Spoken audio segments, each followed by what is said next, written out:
कभी सोचा है ये सब कुछ ये आया कहाँ से?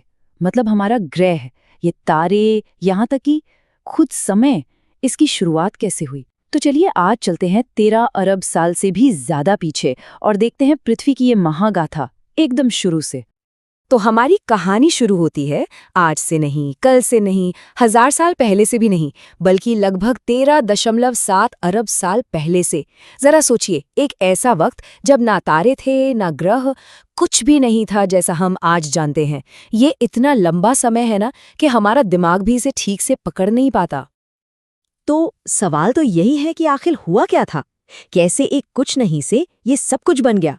अरबों आकाशगंगाएं, अनगिनत तारे, ग्रह और फिर हम सब। चलिए आज इस कॉस्मिक मिस्ट्री को सुलझाने की कोशिश करते हैं।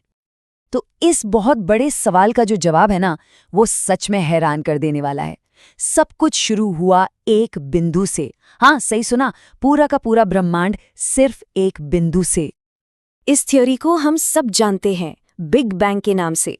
जरा कल्पना कीजिए, हर चीज, मतलब हर तारा, हर ग्रह, ये सब कुछ एक सुई की नोक से भी छोटी सी जगह में बंद था।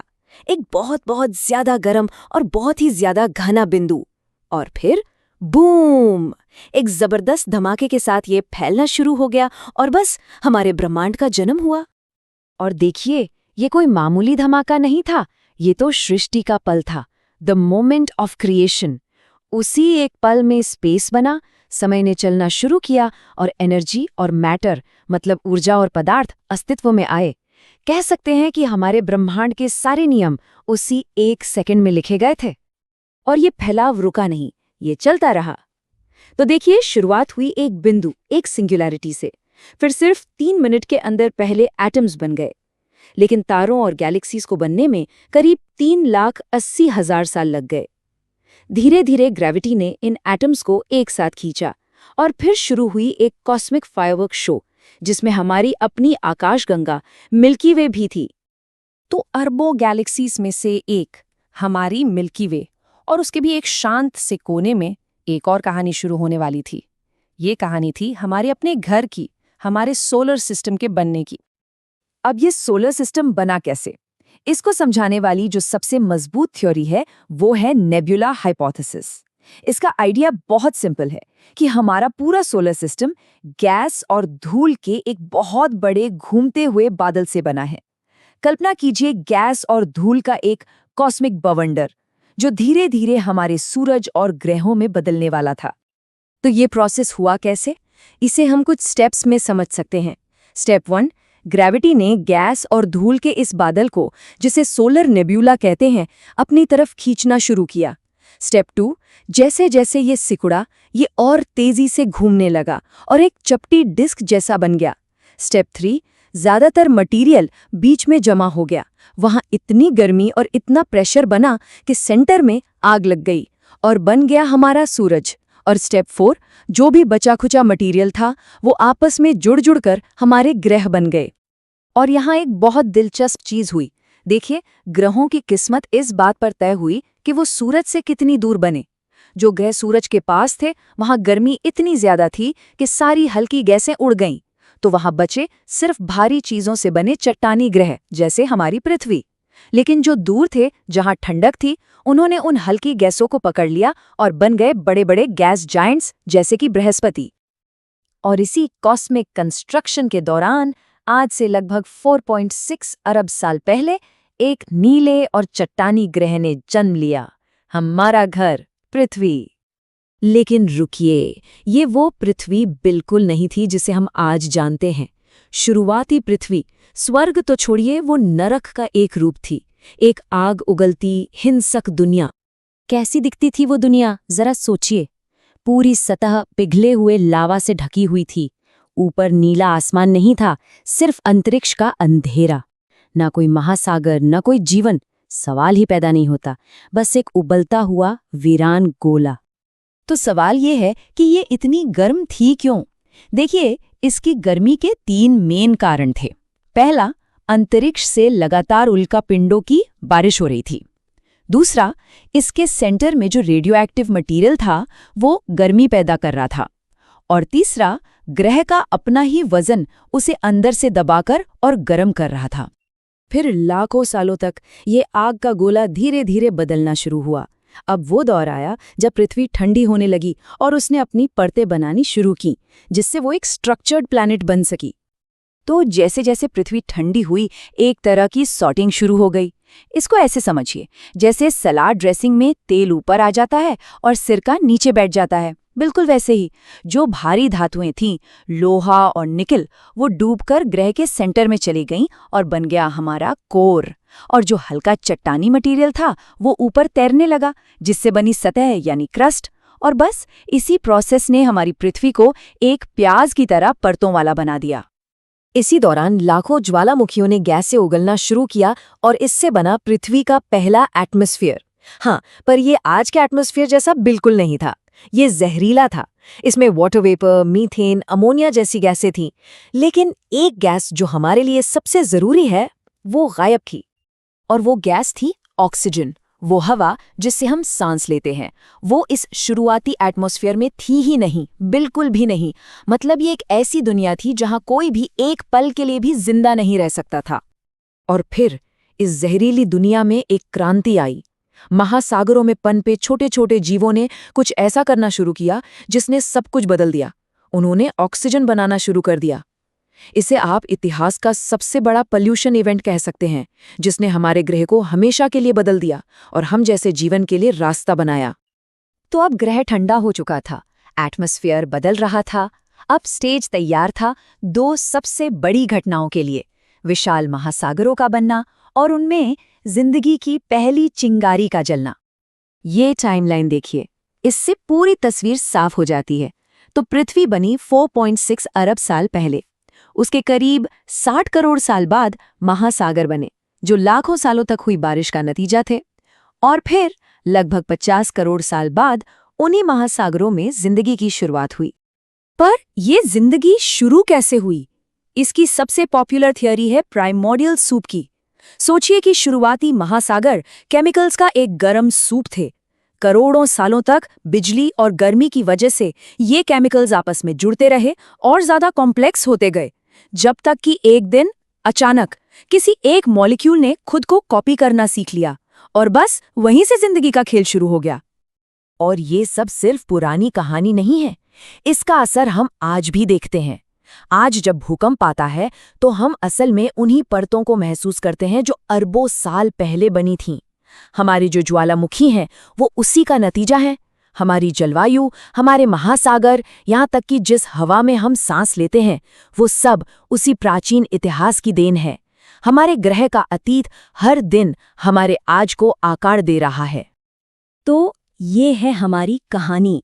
13.7 अरब साल लंबा एक सफर, एक बिंदु से शुरू होकर गैलेक्सीज तक, फिर तारे, ग्रह और आखिर में हम सब। ये एक कमाल की विरासत है ना? तो अब सवाल ये है कि पृथ्वी की इस 4.6 अरब साल पुरानी कहानी का अगला चैप्टर क्या होगा? चलिए आज एक सफर पर चलते हैं। एक ऐसे महान रहस्य की पड़ताल करते हैं जो हमारे पैरों के ठीक नीचे छिपा हुआ है। एक ऐसी दुनिया जिसे हम देख तो नहीं सकते, लेकिन लगातार महसूस जरूर करते हैं। ये एक साइंटिफिक डिटेक्टिव स्टोरी है, हमारी अपनी धरती के अंदर की। तो सबसे बड़ा सवाल यही है, हम प्लैनेट के सेंटर तक तो जा नहीं सकते, तो फिर आखिर कैसे पता लगाते हैं कि अंदर क्या है? यही तो वो मेन पजल है जिसे आज हम साथ मिलकर सॉल्व करने की कोशिश करेंगे। ठीक है, तो ये समझना इतना जरूरी क्यों है? देखिए, ये सिर्फ कोई एकेडमिक दिलचस्पी नहीं है। धरती के अंदर क्या हो रहा है उसको समझने का मतलब है कि हम भूकंप, ज्वालामुखी और यहाँ तक के कॉन्टिनेंट्स के मूव होने जैसी बड़ी चीजों को समझ सकते हैं। ये वही ताकतें हैं जो हमारी दुनिया को शेप देती हैं और हमारी जिंदगी पर सीधा असर डालती हैं। सब कुछ आपस में जुड़ा हुआ है। अब जरा इस चैलेंज के स्केल के बारे में सोचिए। धरती का सेंटर 6000 किलोमीटर से भी ज्यादा दूर है और हम इंसान आज तक सबसे गहरा कितना खोद पाए हैं? सिर्फ 12 किलोमीटर। ये तो बस प्लैनेट की सतह को हल्का सा खरोंचना हुआ। इससे अंदाजा लगता है कि साइंटिस्ट को कितना क्लेवर होना पड़ा होगा इन राजों को खोलने के लिए। तो ये इन्वेस्टिगेशन शुरू कैसे होती है? यहाँ हमारे डिटेक्टिव्स का सबसे इंपॉर्टेंट टूल है सीस्मिक वेव्स, यानी भूकंपीय तरंगे। ये बेसिकली एनर्जी की वेव्स हैं जो अर्थक्वेक से पैदा होती हैं और यही हमें धरती के अंदर तक झांकने का मौका देती हैं। इस फील्ड ऑफ स्टडी को कहते हैं सीस्मोलॉजी। और इसको समझने का सबसे आसान तरीका जानते हैं क्या है? एक बहुत बड़ा मेडिकल अल्ट्रासाउंड। सोचिए, जैसे डॉक्टर्स बॉडी के अंदर देखने के लिए साउंड वेव्स का इस्तेमाल करते हैं ना, बिल्कुल वैसे ही जियोलॉजिस्ट्स धरती के अंदर देखने के लिए इन सीस्मिक वेव्स का इस्तेमाल करते हैं। अब इस जासूसी कहानी में दो मेन कैरेक्टर्स हैं, पी वेव्स और एस वेव्स। पी वेव्स यानी प्राइमरी वेव्स सुपर फास्ट हैं और ये सॉलिड्स, लिक्विड्स, गैस सबसे गुजर जाती हैं। लेकिन एस वेव्स यानी सेकेंडरी वेव्स थोड़ी स्लो हैं और उनकी एक खास बात है, वो सिर्फ सॉलिड्स से ही ट्रेवल कर सकती हैं। ये एक बहुत बहुत इंपॉर्टेंट क्लू है, इसे याद रखिएगा। बेशक सीस्मिक वेव्स ही इकलौता सबूत नहीं है, इनके अलावा भी कुछ क्लूज हैं। जैसे ग्रेविटी मेजरमेंट से पता चलता है कि सेंटर बहुत डेंस है। मीटियोराइट्स यानी उल्कापिंड हमें आइडिया देते हैं कि धरती शुरू में किस चीज से बनी होगी। और हमारा मैग्नेटिक फील्ड, वो एक लिक्विड मेटल कोर की तरफ इशारा करता है। ये सारे क्लूज मिलकर ही पूरी पिक्चर बनाते हैं। तो चलिए अब उस ब्रेक थ्रू मोमेंट की तरफ चलते हैं जब ये सारे क्लूज जुड़ने लगे और धरती के लेयर्ड स्ट्रक्चर की एक साफ तस्वीर सामने आने लगी। ये था केस का टर्निंग पॉइंट। तो चलिए ये सफर शुरू करते हैं, सतह से सेंटर की तरफ। मोटे तौर पर धरती 3 मेन लेयर्स में बटी हुई है। सबसे बाहर क्रस्ट, बीच में मैंटल और बिल्कुल अंदर कोर। सबसे पहले आती है क्रस्ट। ये समझिए धरती की पतली सी स्किन जैसी है। इसके भी 2 टाइप हैं। एक है कॉन्टिनेंटल क्रस्ट, ये मोटी और हल्की होती है, इस पर हम रहते हैं। ये बनी है सिलिकॉन और एल्यूमिनियम से, जिसे हम सियाल भी कहते हैं। दूसरी है ओशैनिक क्रस्ट। ये पतली और ज़्यादा डेंस होती है और समंदर के नीचे पाई जाती है। ये बनी है सिलिकॉन और मैग्नीशियम से, यानी सीमा। क्रस्ट के ठीक नीचे है मेंटल। ये लेयर लगभग 2900 किलोमीटर्स तक फैली हुई है। सोचकर देखिए कितनी विशाल है ये। ये गर्म सेमी सॉलिड रॉक की एक लेयर है जो बहुत धीरे धीरे बहती है, जैसे बहुत गाढ़ा तार को। अब इस मैंटल के अंदर एक बहुत ही इंटरेस्टिंग हिस्सा है, एस्थेनोस्फीयर। ये ऊपरी मैंटल में एक सॉफ्ट प्लास्टिक जैसी लेयर है और यही है असली गेम चेंजर। इसी पर धरती की टेक्टोनिक प्लेट्स तैरती हैं। इसी की वजह से कॉन्टिनेंट्स मूव करते हैं। सच कहें तो यही हमारे प्लैनेट का असली इंजन है। और आखिर में हम पहुंचते हैं सेंटर में, यानी कोर तक। ये ज्यादातर हेवी मेटल्स, निकल और आयरन से बना है, इसलिए जियोलॉजिस्ट्स इसे शॉर्ट में नाइफ भी कहते हैं। Ni फॉर निकल और Fe फॉर फेरम, जो आयरन का लैटिन नाम है। अब आता है इस डिटेक्टिव स्टोरी का क्लाइमैक्स, एक ऐसी हैरान कर देने वाली खोज जो कोर से जुड़ी है। ये वही स्मोकिंग गन एविडेंस था जिसने सब कुछ बदल दिया और धरती के अंदर क्या चलता है इसकी हमारी समझ को हमेशा के लिए बदल दिया। तो यहाँ एक बड़ा सवाल खड़ा होता है, आखिर साइंटिस्ट सिर्फ वेव्स को स्टडी करके ये कैसे बता सकते हैं कि हजारों किलोमीटर नीचे कोई चीज लिक्विड है? सोचने वाली बात है ना? इसका जवाब हमारी कहानी के एक बहुत जरूरी क्लू में छिपा है।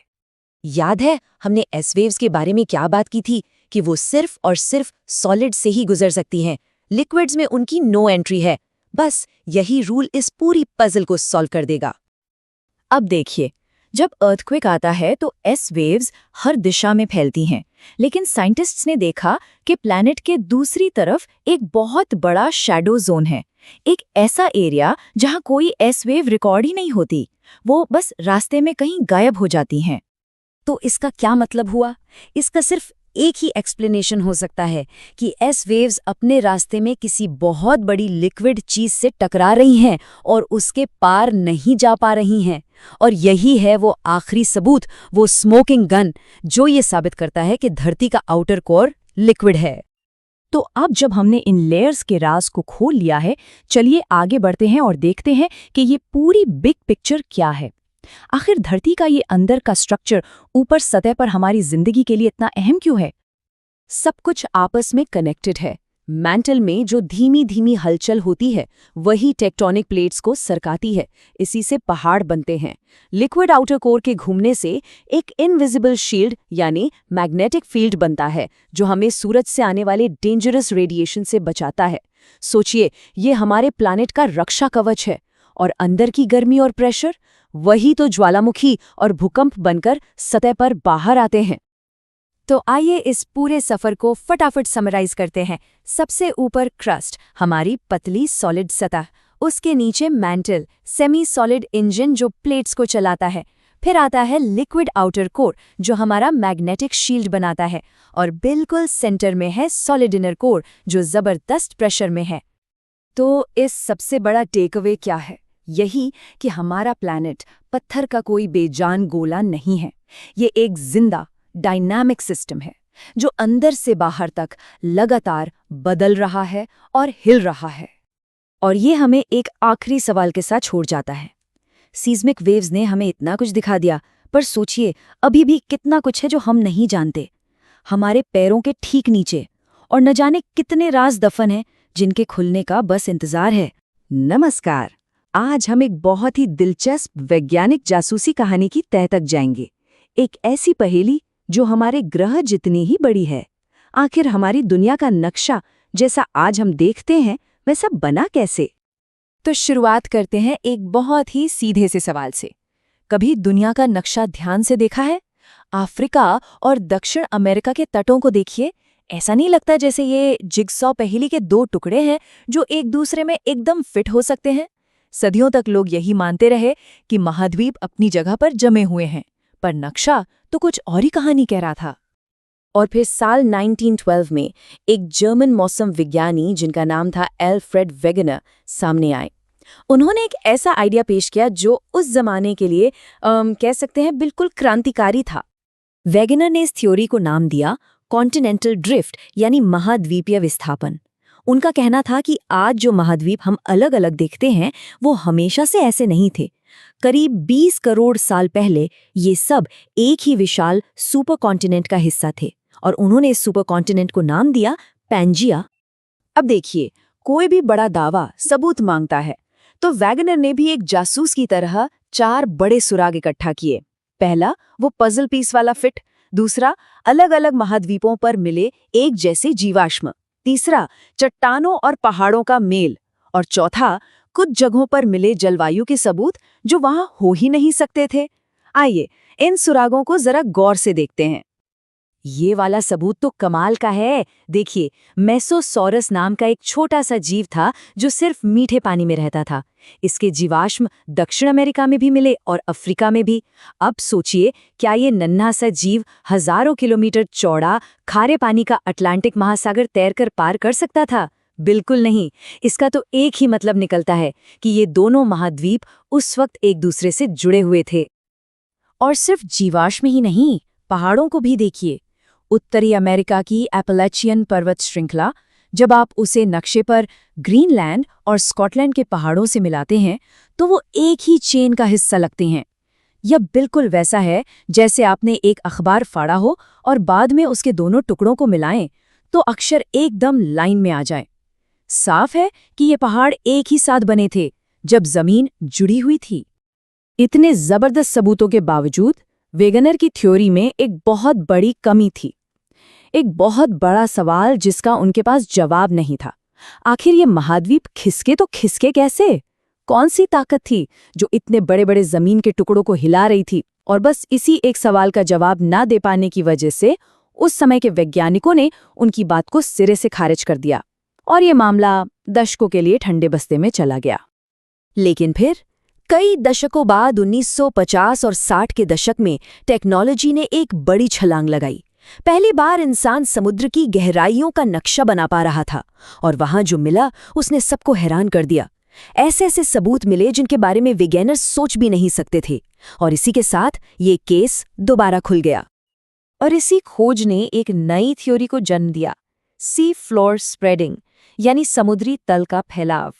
पता चला कि समंदर के बीच में पहाड़ों की एक लंबी श्रृंखला है जिसे मिड ओशन रिज कहते हैं। यहां से लगातार गर्म पिघला हुआ लावा बाहर आता है और नई जमीन बनाता है। ये नई जमीन पुरानी जमीन को दोनों तरफ धकेलती है, बिल्कुल एक कन्वेयर बेल्ट की तरह। और इसी कन्वेयर बेल्ट पर बैठकर हमारे महाद्वीप सफर कर रहे हैं। ये वो कैसे था जिसका जवाब विगनर के पास नहीं था। बस यही वो गुमशुदा कड़ी थी। सी फ्लोर स्प्रेडिंग ने वो मैकेनिज्म दे दिया जो वेगनर की थ्योरी को पूरा करता था। वेगनर ने बताया था कि क्या हो रहा है और अब पता चल गया था कि कैसे हो रहा है। आखिरकार वेगनर सही साबित हुए। और इन दोनों आइडियाज को मिलाकर कॉन्टिनेंटल ड्रिफ्ट और सी फ्लोर स्प्रेडिंग, जो एक बड़ी मुकम्मल थ्योरी बनी, उसे हम आज जानते हैं प्लेट टेक्टोनिक्स के नाम से। यह थ्योरी बताती है कि पृथ्वी की ऊपरी परत कई बड़ी बड़ी कठोर प्लेटों में टूटी हुई है, जो नीचे की गर्म पिघली हुई परत पर तैर रही हैं और लगातार हिल रही हैं। और इस थियरी की सबसे खास बात जानते हैं क्या है? ये धरती पर होने वाली लगभग हर बड़ी भूगर्भीय घटना को समझा देती है। हिमालय जैसे ऊंचे पहाड़ क्यों बने? क्योंकि भारतीय प्लेट एशियाई प्लेट से टकरा रही है। भूकंप क्यों आते हैं? क्योंकि ये प्लेटें आपस में टकराती हैं या एक दूसरे से रगड़ खाती हैं। ज्वालामुखी क्यों फटते हैं? इसका जवाब भी प्लेट टेक्टोनिक्स ही है।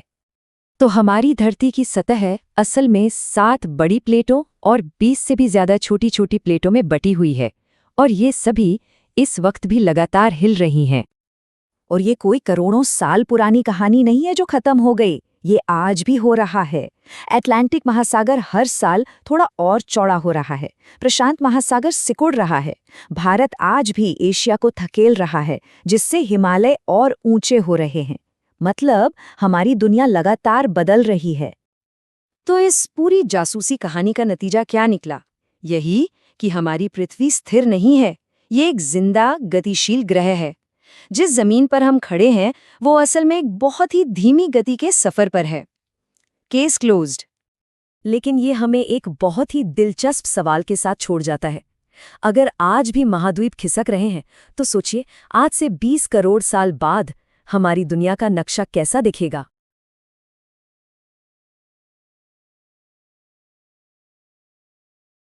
नमस्ते।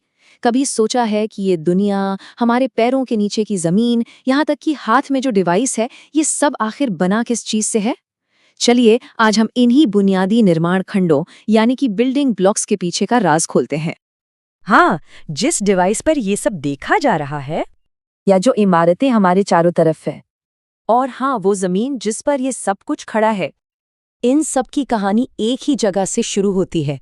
तो सवाल ये है कि हमारी दुनिया के ये जो बिल्डिंग ब्लॉक्स हैं, ये आखिर है क्या? आइए पता लगाते हैं। तो चलिए शुरू करते हैं धरती के सबसे जरूरी इंग्रेडिएंट्स से, खनिज और चट्टानें। तो सबसे पहले खनिज क्या चीज है? देखिए, आसान भाषा में समझें तो ये एक ऐसी चीज है जो नेचुरली मिलती है, मतलब कुदरती तौर पर। ये सॉलिड होती है और किसी भी जीवित चीज से नहीं बनती। इसकी एक फिक्स्ड केमिकल बनावट होती है और अंदर से एक बहुत ही मुनज़्ज़म, एक ऑर्डरली क्रिस्टल स्ट्रक्चर होता है। तो किसी भी चीज को मिनरल या खनिज कहलाने के लिए ना 4 शर्तें पूरी करनी पड़ती हैं। पहली, वो नेचुरली मिलना चाहिए। दूसरी, वो सॉलिड हो। तीसरी, उसकी एक तय केमिकल कॉम्पोजिशन, मतलब एक रेसिपी हो। और चौथी, उसके अंदर का जो स्ट्रक्चर है वो बिल्कुल ऑर्डरली हो, एक पैटर्न में। अगर हम कुछ आम उदाहरणों की बात करें तो क्वार्ट्स हो गया, फेल्सपार, माइका, सोना और हीरा भी तो खनिज ही हैं, और कैल्साइट भी। तो फिर चट्टान क्या हुई? चट्टान असल में बस एक या एक से ज्यादा खनिजों का एक मिक्सचर है, एक कलेक्शन है। जैसे कि ग्रेनाइट को ले लीजिए, उसमें क्वार्ट्ज भी मिलेगा और फेल्सपार भी। अच्छा, अब चट्टानों के 3 बड़े परिवार हैं। चलिए पहले वाले से मिलते हैं। आग्नेय चट्टानें, जैसा नाम से ही लग रहा है, ये आग से पैदा होती हैं। ये चट्टानें तब बनती हैं जब पिघला हुआ लावा या मैग्मा ठंडा होकर जम जाता है। अब इसमें भी 2 बातें हैं। अगर ये जमीन के अंदर धीरे धीरे ठंडा हो तो बड़े बड़े क्रिस्टल बनते हैं, जैसे ग्रेनाइट में दिखते हैं। और अगर ये ज्वालामुखी से बाहर निकलकर सतह पर तेजी से ठंडा हो जाए तो क्रिस्टल बिल्कुल छोटे छोटे बनते हैं। इसका बढ़िया उदाहरण है बेसाल्ट। तो इन आग्नेय चट्टानों की पहचान क्या है? पहली बात, ये बहुत हार्ड और मजबूत होती हैं। दूसरी, इनमें परतें या लेयर्स नहीं मिलेंगी, और इन्हें प्राइमरी रॉक्स भी कहते हैं। क्यों? क्योंकि माना जाता है कि धरती पर सबसे पहले यही बनी थी। चलिए अब आते हैं चट्टानों के दूसरे परिवार पे। ये वो चट्टानें हैं जो अपने अंदर समय की कहानियां समेटे हुए हैं। अब सादी चट्टानें, ये बनती कैसे है? सोचिए जरा, लाखों सालों तक हवा, पानी, बर्फ, ये सब पुरानी चट्टानों को तोड़ते रहते हैं छोटे छोटे टुकड़ों में। इन टुकड़ों को हम कहते हैं सेडिमेंट्स। फिर नदियां इन्हें बहा कर ले जाती हैं और कहीं समुंदर या झील में जमा कर देती हैं परत दर परत। और फिर वक्त के साथ ऊपर की परतों का वजन और दबाव नीचे की परतों को दबाकर एक नई चट्टान बना देता है। और इन चट्टानों की सबसे मजेदार बात पता है क्या है? एक तो ये लेयर्स में यानी परतों में बनती हैं, बिल्कुल किसी किताब के पन्नों की तरह। और दूसरी, इन्हीं परतों के बीच अक्सर हमें फॉसिल्स यानी जीवाश्म मिलते हैं, जो करोड़ों साल पुराने जीवन की कहानियां बताते हैं। और एक कमाल का फैक्ट सुनिए, हमारी धरती की जो सतह है ना, उसका करीब 75% हिस्सा इन्हीं अवसादी चट्टानों की एक पतली सी परत से ढका हुआ है। कमाल है ना? और अब बारी है हमारी तीसरे और आखिरी टाइप की चट्टान की, कायांतरित चट्टानें। ये वो हैं जो जबरदस्त दबाव में अपना रूप बदल लेती हैं। कायांतरित या मेटामॉर्फिक, इस शब्द का मतलब ही है रूप बदलना।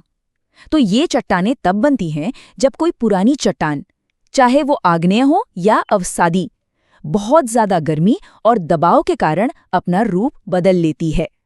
यहाँ एक बात समझना जरूरी है, चट्टान पिघलती नहीं है, बल्कि वो जबरदस्त हीट और प्रेशर में एक तरह से पक जाती है। उसका पूरा कैरेक्टर ही बदल जाता है। जैसे चूना पत्थर दबाव में संगमरमर बन जाता है, या फिर शेल नाम की चट्टान स्लेट में बदल जाती है। तो अब हम तीनों तरह की चट्टानों को जान गए हैं, पर मजे की बात यह है कि ये तीनों आपस में एक कभी न खत्म होने वाले साइकिल में जुड़े हुए हैं। चलिए देखते हैं कैसे। चलिए एक कहानी की तरह समझते हैं। मान लीजिए एक आग्नेय चट्टान है, उस पर हजारों साल तक बारिश और हवा का असर होता है और वो टूटकर छोटे छोटे टुकड़ों में बिखर जाती है।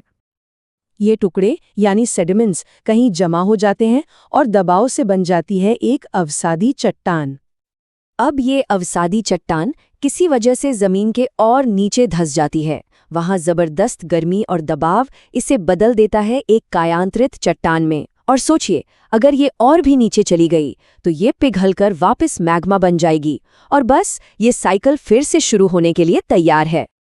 तो देखा, हमारे पैरों के नीचे जो चट्टान है उसकी एक लाखों साल पुरानी कहानी है, और ये कहानी कभी खत्म नहीं होती। ये चट्टान अब आगे चलकर क्या बनेगी, ये तो बस वक्त ही बताएगा। नमस्कार। कभी सोचा है ये जो ऊंचे ऊंचे पहाड़ हैं या ये गहरी वादियां, ये सब बनती कैसे हैं? आज हम बात करेंगे उन्हीं अदृश्य लेकिन बहुत ही पावरफुल फोर्सेस की जो हमारी पृथ्वी को हर पल एक नया रूप दे रही हैं। तो एक सवाल, जिस जमीन पर हम खड़े हैं, क्या वो हमेशा से ऐसी ही थी और क्या हमेशा ऐसी ही रहेगी? जवाब है बिल्कुल नहीं। असल में हम अपने आसपास जो कुछ भी देखते हैं, चाहे वो ऊंचे पहाड़ हों या गहरी घाटियां, ये सब एक लगातार चलती एक डायनामिक कहानी का हिस्सा है। और इस कहानी के जो मेन कैरेक्टर्स हैं ना, वो हैं दो तरह की पावरफुल फोर्सेस। इन्हीं को हम कहते हैं जियोमॉर्फिक प्रोसेसेस या भू आकृतिक प्रक्रियाएं। अगर बिल्कुल आसान भाषा में समझें तो ये वो सारी नेचुरल एक्टिविटीज हैं, जैसे बहता हुआ पानी, चलती हुई हवा, यहाँ तक कि कॉन्टिनेंट्स का खिसकना। ये सब मिलकर हमारी पृथ्वी को शेप देती हैं। पर सवाल ये है कि ये फोर्सेस काम कैसे करती हैं। चलिए इसी को समझते हैं। देखिए, ये जो प्रोसेस हैं ये रैंडम नहीं है। आप इन्हें दो टीमों की तरह सोच सकते हैं। एक टीम जो कुछ बनाती है और दूसरी टीम जो उसे तोड़ती है। और हमारे प्लैनेट पर इन दोनों के बीच लगातार एक टग ऑफ वॉर यानी रस्साकशी चलती रहती है। एक टीम है बिल्डर्स की यानी एंडोजेनिक फोर्सेस। ये पृथ्वी के अंदर से आती हैं और जमीन को ऊपर उठाकर पहाड़ और पठार जैसी चीजें बनाती हैं। और दूसरी टीम है स्कल्प्टर्स की यानी एक्सोजेनिक फोर्सेस। ये पृथ्वी की सतह पे काम करती हैं, हवा, पानी, बर्फ की मदद से, और जो कुछ भी बना है उसे लगातार तोड़ती और तराशती रहती हैं। तो ये जो बनाने और तोड़ने का एक कभी ना खत्म होने वाला साइकिल है ना, यही वो वजह है जिससे हमारे चारों तरफ इतने अलग अलग तरह के खूबसूरत लैंडस्केप्स बनते हैं। तो अब सवाल आता है कि ये जो स्कल्प्टर्स हैं, मतलब हवा, पानी, बर्फ, ये अपना काम करते कैसे हैं? इनके पास एक बड़ा ही मजेदार टूल किट है जिसमें 4 मेन टूल्स हैं, और ये सब एक लॉजिकल सीक्वेंस में होता है। सबसे पहला काम है चट्टानों को अपनी ही जगह पर तोड़ना।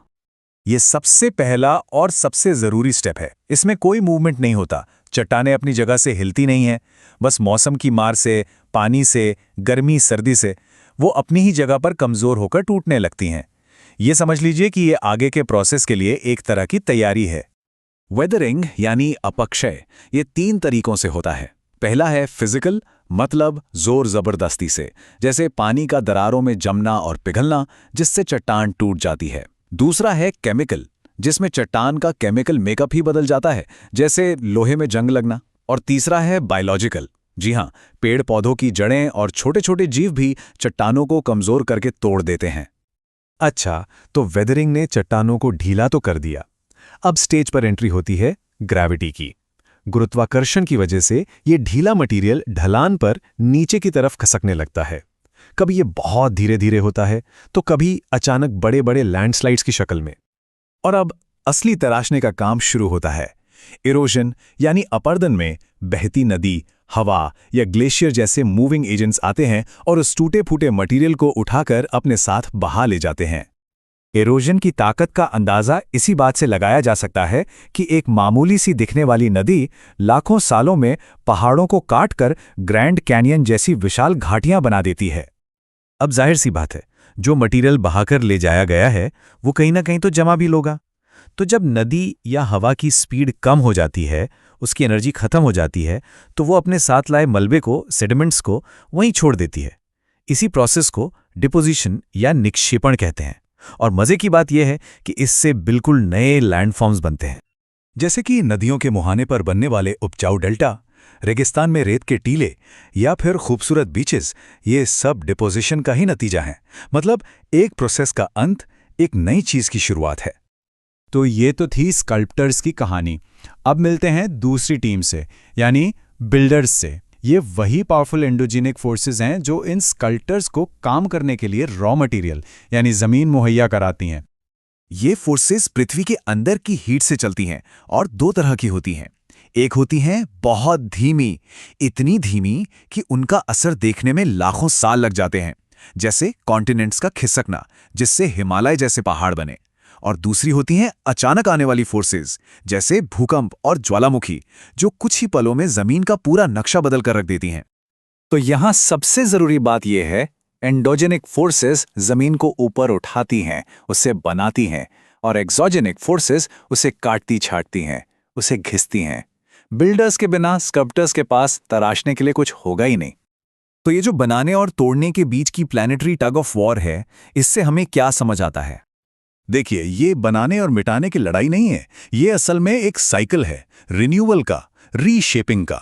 हमारी पृथ्वी की सतह एक मास्टरपीस की तरह है, जो कभी पूरी नहीं होती, वो हमेशा बनती रहती है। बिल्डर्स कैनवस तैयार करते हैं और स्कल्प्टर्स उस पर डिटेल्स भरते हैं। ये एक कभी ना खत्म होने वाला बड़ा ही खूबसूरत और पावरफुल बैलेंस है। आखिर में यही डायनामिक बैलेंस हमारी पृथ्वी को इतना इंटरेस्टिंग और डाइवर्स बनाता है। हर लैंडस्केप, चाहे वो शांत समुद्र तट हो या कोई ऊंचा पहाड़, वो इसी बनाने और तराशने की कहानी कहता है। और ये हमें याद दिलाता है कि हम एक ऐसे प्लैनेट पर रहते हैं जो स्टैटिक नहीं है, बल्कि जिंदा है, डायनामिक है और हमेशा बदल रहा है। कभी सोचा है, ये जो पहाड़ हैं वो इतने ऊंचे क्यों हैं? और ये घाटियां इतनी गहरी कैसे हो गईं? आज हम पृथ्वी की सतह पर चल रही एक कह सकते हैं एक कभी ना खत्म होने वाली लड़ाई की कहानी जानेंगे। एक ऐसी कहानी जो बताती है कि हमारे चारों ओर की दुनिया हर पल, हर सेकंड कैसे बन और बिगड़ रही है। तो चलिए एक बहुत ही बेसिक सवाल से शुरू करते हैं। ये जो जमीन है जिस पर हम सब खड़े हैं, क्या ये हमेशा से ऐसी ही थी? क्या ये हमेशा ऐसी ही रहती है? इसका सीधा सा जवाब है नहीं, बिल्कुल नहीं। असल में ये एक लगातार चलने वाली लड़ाई है, एक अंतहीन खींचतान जो हमारे प्लैनेट के चेहरे को हर पल, हर सेकंड एक नया आकार दे रही है। तो चलिए अब इस लड़ाई के जो मुख्य किरदार हैं ना, उनसे मिलते हैं। ये कहानी है 2 बिल्कुल ऑपोजिट विरोधी शक्तियों की। एक तरफ है बिल्डर्स या कहिए निर्माता, जिन्हें हम एंडोजेनिक फोर्सेस मतलब अंतर्जात बल कहते हैं। ये वो ताकतें हैं जो पृथ्वी के अंदर से काम करती हैं, जैसे ज्वालामुखी फटना या भूकंप, जो जमीन को ऊपर उठाने का काम करती हैं। और दूसरी तरफ है स्कल्प्टर्स यानी मूर्तिकार, जिन्हें एक्सोजेनिक फोर्सेस या बहिर्जात बल कहते हैं। ये सतह पर काम करते हैं, जैसे बहती नदी, तेज हवा या ग्लेशियर। इनका काम है जमीन को काटना, छांटना और तराशना। और जब ये दोनों ताकतें आपस में टकराती हैं, तो जो भी नतीजा निकलता है चाहे वो एक ऊंचा पहाड़ हो, एक गहरी घाटी या एक रेतीला बीच, उसे हम कहते हैं स्थल रूप या इंग्लिश में लैंडफॉर्म। तो अब जब हम इन ताकतों को जान गए हैं तो जरा देखते हैं कि ये वक्त के साथ किसी लैंडस्केप को बदलती कैसे हैं। ये ना जन्म, जीवन और फिर अंत की एक पूरी कहानी है। विलियम मॉरिस डेविस नाम के एक जियोलॉजिस्ट ने एक बहुत ही दिलचस्प आइडिया दिया था। इसे डेविस साइकिल ऑफ इरोजन कहते हैं। उनका कहना था कि कोई भी लैंडस्केप अपनी जिंदगी में 3 खास स्टेज से गुजरता है, एक नुकीले और ऊबड़ खाबड़ रूप से शुरू होकर आखिर में एक सपाट मैदान बनने तक। तो देखिए, सबसे पहले आती है युवावस्था। सोचिए, जमीन अभी अभी ऊपर उठी है, एकदम नई और ताज़ा, और नदियां पूरे जोश में बह रही हैं, गहरी वी शेप की घाटियां काटती हुई। फिर आती है मैच्योर स्टेज यानी परिपक्व अवस्था।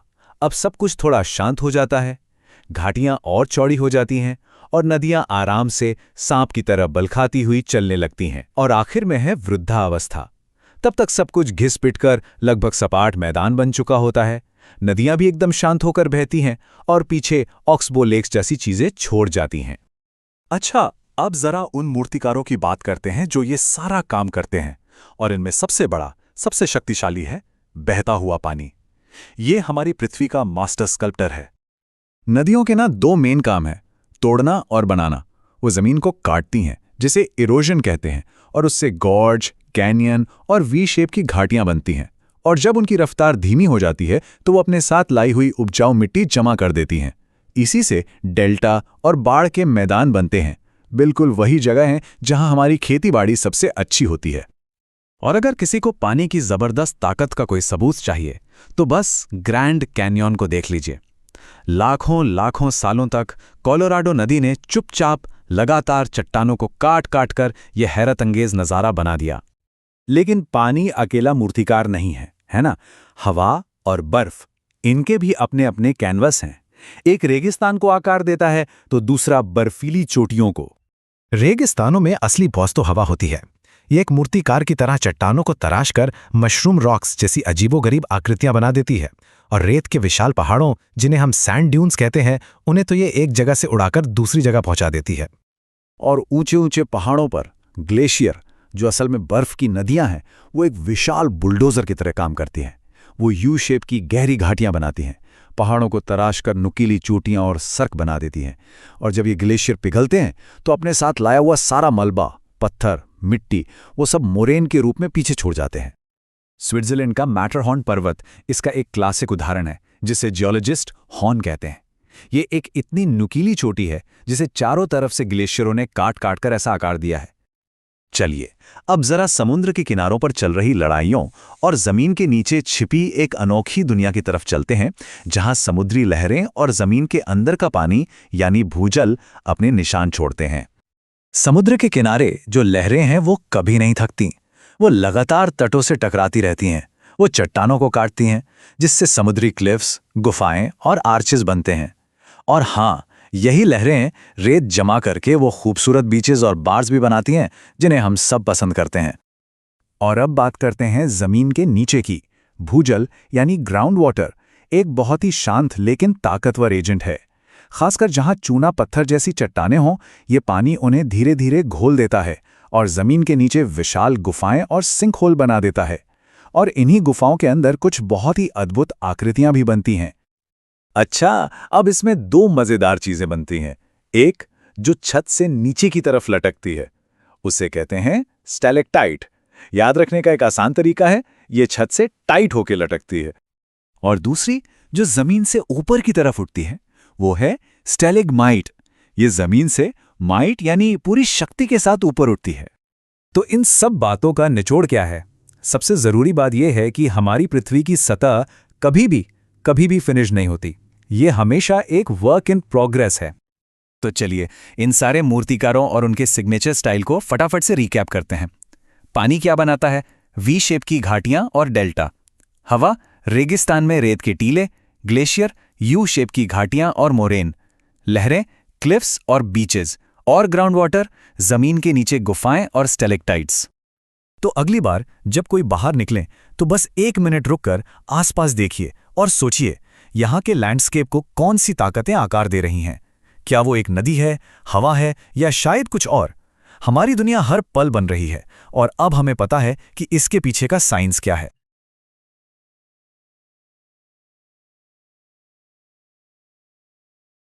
कभी सोचा है कि हमारा ये जो ग्रह है, ये खतरनाक स्पेस से घिरा हुआ है, फिर भी हम यहां जिंदा कैसे हैं? इसका जवाब हमारे ठीक ऊपर है, गैसों का एक अदृश्य कंबल जिसे हम वायुमंडल कहते हैं। तो चलिए इस इनक्रेडिबल शील्ड के रहस्यों से पर्दा उठाते हैं। चांद को देखिए, हमारा सबसे करीबी पड़ोसी है ना, लेकिन वो एक लाइफलेस दुनिया है और हमारी पृथ्वी जीवन से भरी हुई। इन दोनों में जो एक बड़ा फर्क है वो सिर्फ एक चीज का है, एक पतली नाजुक सी परत, हमारा वायुमंडल। चलिए देखते हैं कि ये एक परत सब कुछ कैसे बदल देती है। यहां देखिए, एक तरफ पृथ्वी है एकदम वाइब्रेंट नीले मार्बल जैसी, और दूसरी तरफ है चांद, एक सूनी वीरान चट्टान। ये जो इतना बड़ा अंतर है ना, ये पृथ्वी के वायुमंडल की वजह से है। ये एक ग्लोबल थर्मोस्टैट की तरह काम करता है जो तापमान को जीवन के लिए बिल्कुल परफेक्ट बनाए रखता है। तो आखिर ये वायुमंडल है क्या? अच्छा, इसे ऐसे समझिए जैसे ये पृथ्वी का अपना पर्सनल पावर फील्ड हो।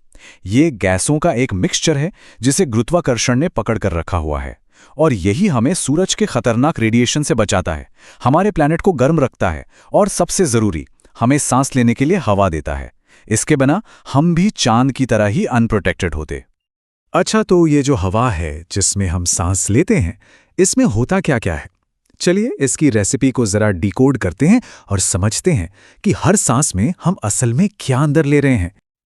ये चार्ट देखिए, शायद थोड़ा सरप्राइजिंग लगे, लेकिन हवा का करीब 88% हिस्सा नाइट्रोजन है। जी हाँ, नाइट्रोजन। और ऑक्सीजन, जिसके बिना हम जिंदा नहीं रह सकते, वो सिर्फ 21% है। बाकी का जो छोटा सा हिस्सा बचा वो आर्गॉन और दूसरी गैसों से बना है। अब देखिए, ये सारी गैसें एक टीम की तरह काम करती हैं। नाइट्रोजन पौधों के लिए एक तरह से फर्टिलाइजर का काम करती है। ऑक्सीजन तो हमारा लाइफ फ्यूल है। कार्बन डाइऑक्साइड भले ही कम मात्रा में हो, लेकिन प्लैनेट को गर्म रखने में मदद करती है। और ओजोन, वो हमारी अपनी नेचुरल सनस्क्रीन है जो सूरज की खतरनाक यूवी किरणों को रोकती है। और फिर आते हैं वायुमंडल के वाइल्ड कार्ड्स, मतलब वो चीजें जो बदलती रहती हैं, जैसे कि वाटर वेपर यानी पानी की भाप, जिससे बादल बनते हैं और बारिश होती है, और धूल के छोटे छोटे कण। इन्हीं की वजह से हमें इतने खूबसूरत सनसेट्स देखने को मिलते हैं। यही वो चीजें हैं जो हमारे ग्रह के मौसम और क्लाइमेट को शेप देती हैं।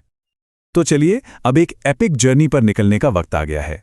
हम जमीन से शुरू करेंगे और सीधा स्पेस के किनारे तक जाएंगे, वायुमंडल की 5 अलग अलग परतों से होते हुए।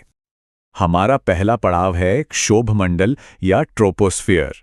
ये वायुमंडल का वो हिस्सा है जिसे हम अपना घर कहते हैं। यहीं हम रहते हैं, सांस लेते हैं और मौसम का अनुभव करते हैं। तो ये वो परत है जहां हम सब रहते हैं, है ना? जमीन से करीब 12 किलोमीटर ऊपर तक ये फैली हुई है। और पता है, मौसम से जुड़ी लगभग हर चीज, बादल, बारिश, तूफान, सब कुछ यहीं होता है। वायुमंडल का लगभग 75% मास भी इसी एक लेयर में है, और जैसे जैसे हम ऊपर जाते हैं टेम्परेचर गिरता जाता है। चलिए क्षोभमंडल के मौसम को पीछे छोड़ते हैं और अब ऊपर चढ़ते हैं समताप मंडल यानी स्ट्रेटोस्फियर में। ये एक ऐसी दुनिया है जो नीचे वाली दुनिया से काफी अलग है।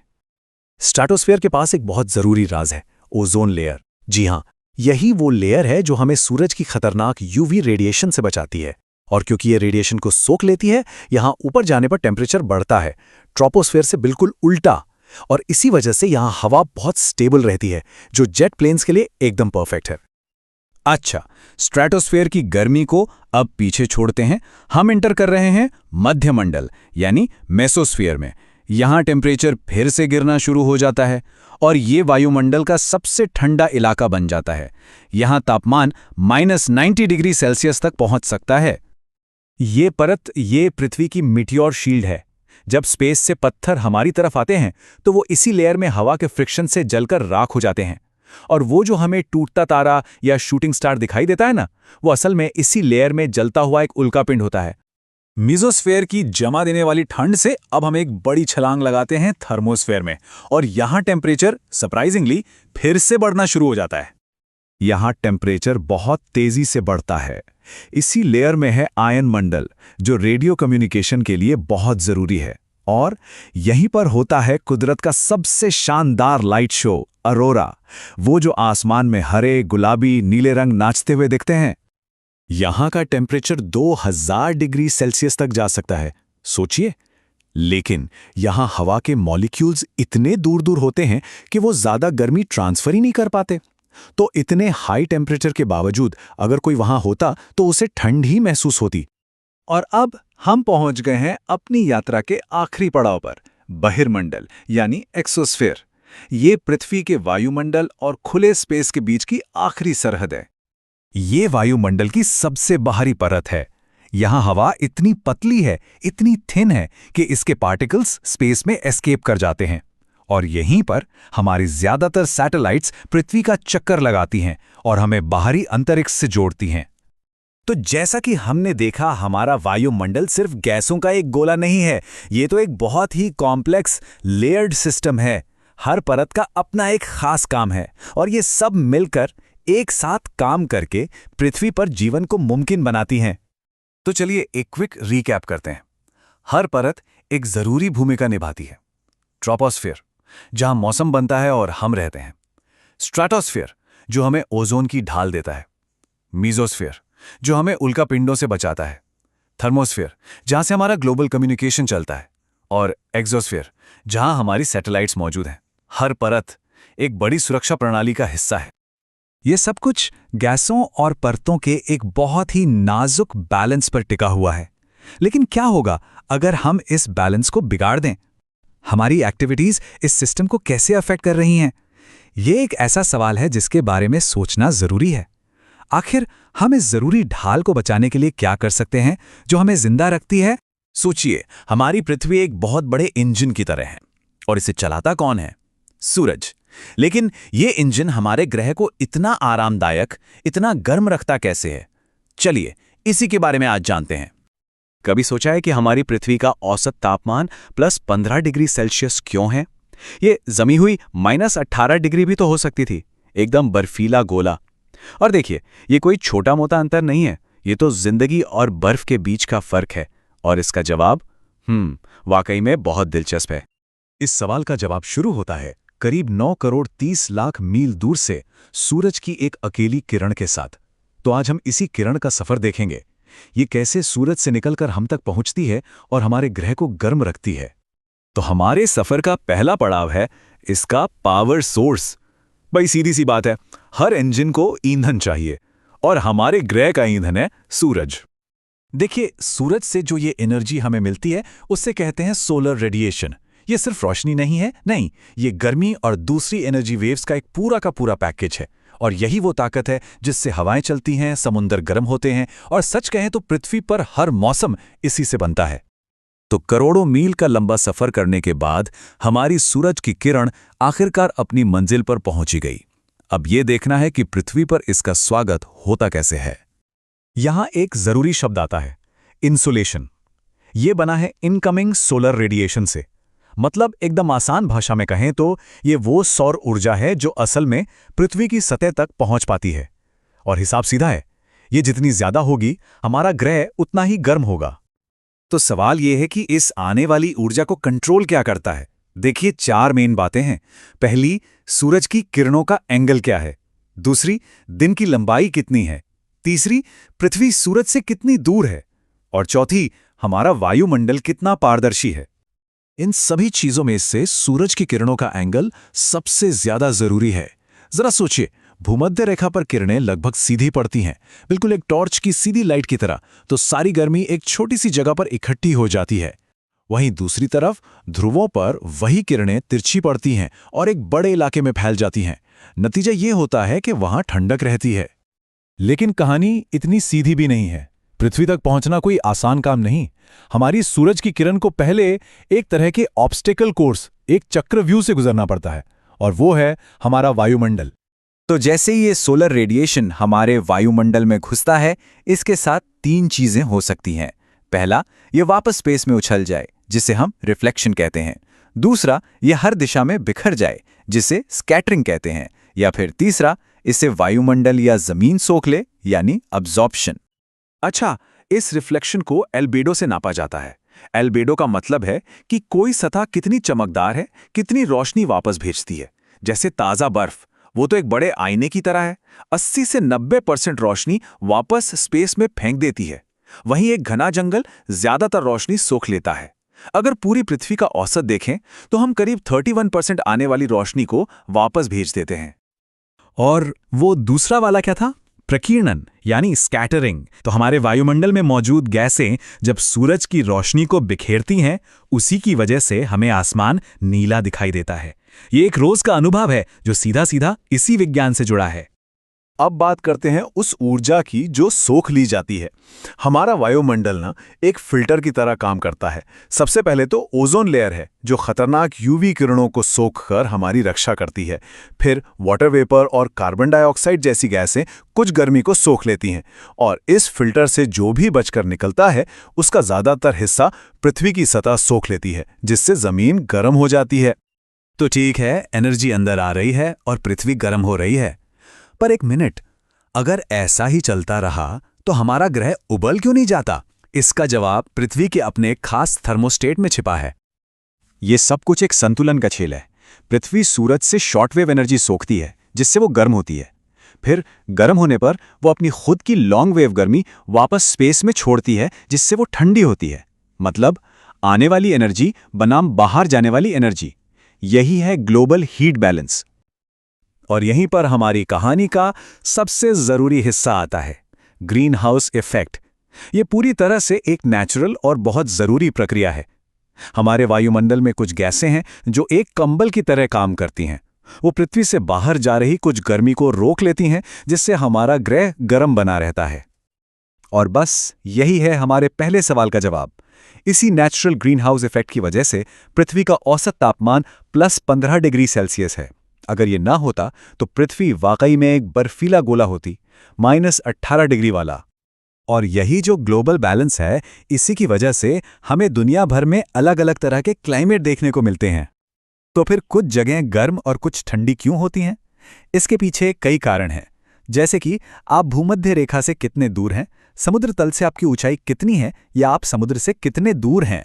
मतलब जमीन जो है वो समुद्र के मुकाबले जल्दी गर्म और ठंडी होती है। इसके अलावा ओशन करंट्स और बादल भी तापमान पर बहुत बड़ा असर डालते हैं। तो सबसे जरूरी बात क्या है? यही कि पृथ्वी पर जीवन इसलिए संभव है क्योंकि आने वाली और बाहर जाने वाली एनर्जी के बीच एक बहुत ही नाजुक सा संतुलन बना हुआ है। सब कुछ इसी बैलेंस पर टिका है। और ये पूरी बात हमें एक आखिरी और शायद आज के समय के सबसे जरूरी सवाल पर लाके छोड़ देती है। पृथ्वी का क्लाइमेट एक नाजुक संतुलन है, तो क्या होता है जब हम इंसान इस संतुलन को बिगाड़ देते हैं? आज हम वायुमंडलीय परिसंचरण के बारे में बात करने वाले हैं। ये वो अदृश्य इंजन है जो हमारे ग्रह पर मौसम और जलवायु हर चीज को चलाता है। हवा क्यों, कहां और कैसे चलती है, इसे समझना एक तरह से हमारे प्लैनेट की धड़कन को समझने जैसा है। तो चलिए एकदम बेसिक सवाल से शुरू करते हैं। आखिर ये हवा चलती क्यों है? ये एक एहसास है जिसे हम सबने महसूस किया है, लेकिन इसका जवाब साइंस के सबसे दिलचस्प सिद्धांतों में से एक में छिपा है। जवाब है संतुलन की तलाश में। देखिए, हवा बस हवा नहीं है, वो वायुमंडल है जो हमेशा एक बैलेंस बनाने में लगा रहता है। ये हमेशा हाई प्रेशर वाली जगहों से लो प्रेशर वाली जगहों की तरफ भागती है, ठीक वैसे ही जैसे पानी ढलान पर बहता है। लेकिन सवाल यह है कि ये हाई और लो प्रेशर वाले इलाके बनते कैसे हैं? अच्छा, इस पूरी कहानी का हीरो एक ही है, हमारा सूरज। देखिए, जब सूरज की किरणें जमीन से टकराती हैं तो जमीन के पास की हवा गर्म हो जाती है। अब गर्म हवा हल्की होती है तो वो एक हॉट एयर बलून की तरह ऊपर उठती है और अपने पीछे एक लो प्रेशर का एरिया छोड़ जाती है। वहीं दूसरी तरफ ठंडी और भारी हवा उस खाली जगह को भरने के लिए नीचे आती है और इससे बनता है हाई प्रेशर का एरिया। बस यही वो सिंपल सा डांस है जो सारी हवाओं को चलाता है। तो प्रेशर का अंतर हवा को धक्का तो दे देता है, पर क्या वो सीधी लाइन में चलती है? बिल्कुल नहीं। एक बार हवा चलने लगे ना तो 3 बड़ी ताकतें उसकी दिशा और गति तय करती हैं। आप इन्हें हवा के लिए खेल के नियम समझ सकते हैं। पहली ताकत है दाब प्रवणता बल। ये वो शुरुआती धक्का है जो हवा को हाई से लो प्रेशर की ओर भेजता है। दूसरी है कोरियोलिस बल। ये हमारी पृथ्वी के घूमने से पैदा होता है, एक घुमाव। और तीसरी है घर्षण बल। जमीन, पहाड़ और जंगलों से हवा की रगड़ जो उसकी रफ्तार को धीमा कर देती है। इनमें से कोरियोलिस बल सबसे दिलचस्प है, क्योंकि पृथ्वी घूम रही है तो ये बल नॉर्दर्न हेमिस्फीयर में हवा को उसके रास्ते से दाईं ओर मोड़ देता है और सदर्न हेमिस्फीयर में बाईं ओर। इसी बल की वजह से बड़े बड़े तूफान गोल गोल घूमते हैं। ये भूमध्य रेखा पर लगभग 0 होता है और ध्रुवों पर सबसे ज्यादा ताकतवर। अब जब ये तीनों ताकतें एक साथ मिलकर काम करती हैं तो वे हमारे ग्रह के चारों ओर हवा के विशाल और स्थायी बैंड्स बना देती हैं। इन्हें आप हमारे ग्रह के क्लाइमेट हाईवे मान सकते हैं, जिन पर मौसम के सारे सिस्टम सफर करते हैं। सूरज की गर्मी और पृथ्वी के घूमने के इस खेल से कुल मिलाकर 7 प्रमुख प्रेशर बेल्ट्स यानी दाब पेटियां बनती हैं। यही पेटियां हमारी पूरी दुनिया की जलवायु का एक तरह से नक्शा तैयार करती हैं। तो ये हैं वो 7 हाईवे। इक्वेटर के पास हैं डोल्ड्रम्स, जहां गर्म हवा ऊपर उठने से अमेज़न जैसे घने वर्षावन बनते हैं। फिर 30 डिग्री उत्तर और दक्षिण में हैं हॉर्स लैटिट्यूड्स, जहां हवा नीचे बैठती है, आसमान साफ रहता है और दुनिया के बड़े बड़े रेगिस्तान जैसे सहारा और थार यहीं पर पाए जाते हैं। और ऊपर 60 डिग्री पर तूफानी पछुआ हवाओं का घर है, जो यूरोप और उत्तरी अमेरिका में लगातार मौसम बदलती रहती हैं। इस पूरे कॉम्प्लेक्स सिस्टम को आसानी से समझने के लिए वैज्ञानिकों ने एक बहुत ही शानदार मॉडल बनाया है, 3 सेल मॉडल। जरा सोचिए कि हमारे ग्रह के दोनों गोलार्धों में 3-3 बड़े अदृश्य गियर हैं, जो एक दूसरे से जुड़कर पूरे वायुमंडल को घुमा रहे हैं। पहला और सबसे बड़ा गियर है हैडली सेल। ये भूमध्य रेखा से 30 डिग्री तक फैला है। यही वो इंजन है जो ट्रेड विंड्स यानी व्यापारिक पवनों को जन्म देता है, जिनकी मदद से सदियों तक समुद्री जहाज दुनिया भर में व्यापार करते थे। बीच का गियर है फेरल सेल। हम में से ज्यादातर लोग दुनिया में इसी सेल के नीचे रहते हैं। ये एक तरह से मौसम बनाने वाला बिचौलिया है, जो हमें पछुआ हवाएं और जेट स्ट्रीम देता है। हवाई जहाज भी अपना समय और ईंधन बचाने के लिए अक्सर इन्हीं हवाओं का इस्तेमाल करते हैं। और आखिर में ध्रुवों पर है पोलर सेल, सबसे छोटा और सबसे ठंडा गियर। ये ध्रुवों की बर्फीली हवा को नीचे लाकर ठंडी पूर्वी हवाओं को चलाता है।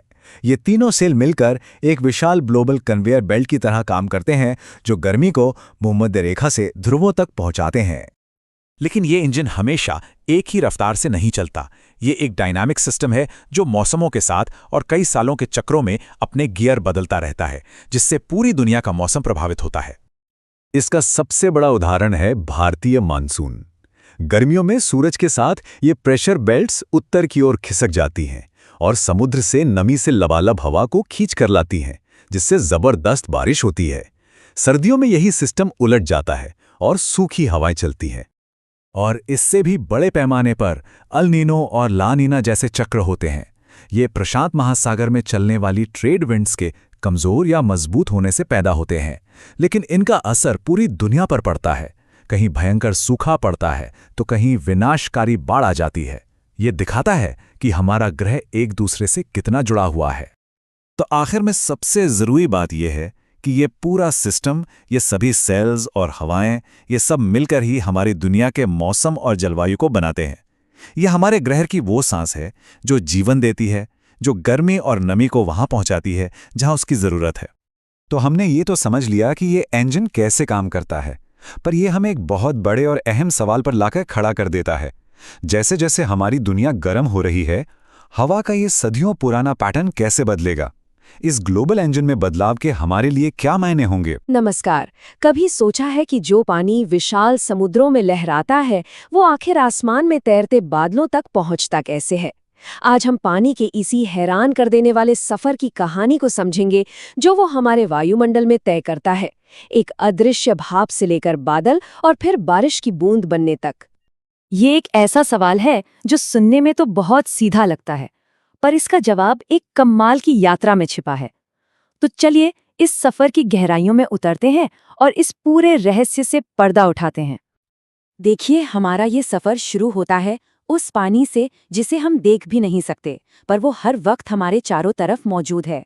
जी हाँ, ये हवा में नमी यानी आर्द्रता के रूप में रहता है और यही वो चीज़ है जो हमारे मौसम को असल में आकार देती है। आर्द्रता को समझने के लिए इन दो चीजों को जानना जरूरी है। एक है निरपेक्ष आर्द्रता, जो बताती है कि हवा में असल में कितना पानी है, लेकिन जो चीज हमें महसूस होती है वो है सापेक्ष आर्द्रता। ये बताती है कि हवा अपनी पूरी क्षमता में से पानी से कितनी भरी हुई है। और हाँ, जब ये ज्यादा होती है ना, तभी हमें वो चिपचिपी और उमस वाली गर्मी महसूस होती है। तो ये है पहला कदम, वाष्पीकरण। यही वो प्रक्रिया है जिससे पानी के अणु को वायुमंडल में जाने का, कह लीजिए, एक टिकट मिलता है। सूरज की गर्मी इस पूरे प्रोसेस को चलाती है और हर दिन अरबों खरबों गैलन पानी भाप बनकर ऊपर उठता रहता है। अब जब पानी भाप बनकर हवा में ऊपर उठ जाता है, तो यहीं से असली जादू शुरू होता है। अब हम कहानी के उस हिस्से में पहुंचते हैं जहां अदृश्य भाप एक ऐसी चीज में बदल जाती है जिसे हम अपनी आंखों से देख सकते हैं, मतलब एक बादल में। इसको समझने का सबसे अच्छा तरीका है एक ठंडे पानी का ग्लास। गर्मी के दिन में उसके बाहर पानी की बूंदें कैसे जम जाती हैं, बिल्कुल वैसे ही गिलास की ठंडी सतह अपने आसपास की हवा को ठंडा कर देती है और हवा में मौजूद भाप वापस पानी की बूंदों में बदल जाती है। बादलों का बनना भी बिल्कुल यही प्रोसेस है, बस बहुत बड़े पैमाने पर। अब मजे की बात यह है कि बादल बनने के लिए हवा में थोड़ी गंदगी का होना जरूरी है। मतलब पानी की भाप को जमने के लिए किसी न किसी चीज का सहारा चाहिए होता है, जैसे धूल, धुआं या नमक के कण, जिनके चारों तरफ वो इकट्ठा हो सके। तो अब हम ये तो जान गए कि बादल बनते कैसे हैं। तो चलिए अब अपनी कहानी के अलग अलग किरदारों से मिलते हैं, यानी अलग अलग तरह के बादलों से। हर एक की अपनी एक पहचान है, अपनी एक कहानी है। यहाँ देखिए, सबसे ऊंचाई पर होते हैं पक्षाब बादल, जो बर्फ से बने होते हैं और पंखों जैसे दिखते हैं। फिर आते हैं निचले वर्षा स्तरीय बादल, जो गहरे रंग की चादर की तरह होते हैं और लगातार बारिश करते हैं। और हाँ, कपासी बादल, वो रुई के गोलों जैसे, ये अक्सर साफ मौसम का संकेत होते हैं। ये बात हमें बताती है कि कुछ बादल जितने शांत दिखते हैं, कुछ उतने ही शक्तिशाली भी होते हैं। कपासी वर्षी बादल तब बनते हैं जब गर्म नम हवा बहुत तेजी से ऊपर की ओर उठती है और ये इतने विशाल हो जाते हैं कि अपने साथ भयंकर तूफान और बिजली लेकर आते हैं। ये सच में आसमान के बादशाह हैं। ये बहुत अच्छा सवाल है ना? देखिए, बादल में पानी के लाखों करोड़ों छोटी छोटी बूंदें होती हैं, लेकिन वो इतनी हल्की होती हैं कि बस हवा में तैरती रहती हैं। तो फिर ऐसा क्या होता है कि वो अचानक बारिश बनकर नीचे गिरने लगती हैं? कौन सी ताकत उन्हें नीचे खींचती है? बारिश ऐसे ही नहीं हो जाती, उसे गिरने के लिए एक वजह चाहिए, एक ट्रिगर। और इसके 3 मुख्य कारण होते हैं जो पानी की इन छोटी छोटी बूंदों को आपस में मिलाकर इतना बड़ा और भारी बना देते हैं कि वो धरती पर वापस गिर सके। ये प्रक्रिया बहुत तेजी से होती है। सोचिए, जैसे भूमध्य रेखीय इलाकों में दोपहर की तेज गर्मी के बाद अचानक जोरदार बारिश की बौछारें पड़ती हैं। होता क्या है, जमीन गर्म होती है, गर्म हवा तेजी से ऊपर उठती है, बादल बनते हैं और फिर झमाझम बारिश हो जाती है। इसे समझना बहुत आसान है। जब नम हवा के रास्ते में कोई पहाड़ आ जाता है, तो वो उससे टकराकर ऊपर उठने लगती है और अपनी सारी नमी पहाड़ के एक तरफ ही बरसा देती है। यही कारण है कि पहाड़ की दूसरी तरफ का हिस्सा अक्सर सूखा रह जाता है। इसे ही वृष्टि छाया या रेन शैडो कहते हैं। और ये बारिश तब होती है जब 2 अलग अलग मिजाज की हवाएं आपस में टकराती हैं, एक गर्म और एक ठंडी। ये एक तरह से मौसम की लड़ाई है, जिसमें गर्म हवा को ठंडी हवा के ऊपर उठना पड़ता है। इससे बड़े बड़े वेदर सिस्टम बनते हैं, जो कई कई दिनों तक हल्की फुल्की बारिश करते रहते हैं। पानी के अणु का सफर हमेशा बारिश की बूंद के रूप में ही खत्म नहीं होता। कभी कभी वो धरती पर वापस आने के लिए दूसरे रास्ते भी अपनाता है, जैसे कि बर्फ, ओले या यहाँ तक कि कोहरा बनकर। हिमपात यानी स्नोफॉल तब होता है जब बादलों में पानी की बूंदें सीधे बर्फ के क्रिस्टल में बदल जाती हैं। ओले यानी स्लीट जमी हुई बारिश की बूंदें हैं, और बर्फ के गोले यानी हेल, वो तो तूफानी बादलों के अंदर बार बार ऊपर नीचे होकर परत दर परत जमने से बनते हैं, और कभी-कभी तो काफी बड़े आकार के भी हो सकते हैं। कोहरा और धुंध, ये दोनों असल में वो बादल हैं जो जमीन को छू रहे होते हैं। तो जब कोई कोहरे में चलता है तो वो असल में एक बादल के अंदर चल रहा होता है। इन दोनों में फर्क सिर्फ घनत्व का है। अगर 1 किलोमीटर से कम दूर तक दिखाई दे तो वो कोहरा है, और अगर उससे ज्यादा तो वो धुंध है। तो पानी का ये सफर सिर्फ एक कहानी नहीं है, ये वो अद्भुत चक्र है जो हमारी धरती पर जीवन को संभव बनाता है, हमारे मौसम को चलाता है और हमारी ग्रह को रहने लायक बनाता है। अगली बार जब बारिश की बूंदों को महसूस करें तो एक पल के लिए जरूर सोचें कि वो कितनी लंबी और शानदार यात्रा करके हम तक पहुंची हैं। कभी सोचा है कि अमेज़न में घने जंगल क्यों हैं, जबकि सहारा में बस रेत ही रेत? आज हम उसी कोड को डिकोड करने वाले हैं जो हमारे ग्रह की जलवायु को कंट्रोल करता है। आखिर ऐसा कैसे होता है कि पृथ्वी पर जलवायु इतनी नाटकीय ढंग से बदल जाती है, कहीं घने जंगल तो कहीं बर्फीले मैदान? इस सब को समझने का, इसे व्यवस्थित करने का कोई तरीका तो होना चाहिए, है ना? जी हाँ, बिल्कुल है, और आज हम उसी की पड़ताल करने वाले हैं। तो इसका जवाब छुपा है कोपेन जलवायु वर्गीकरण में।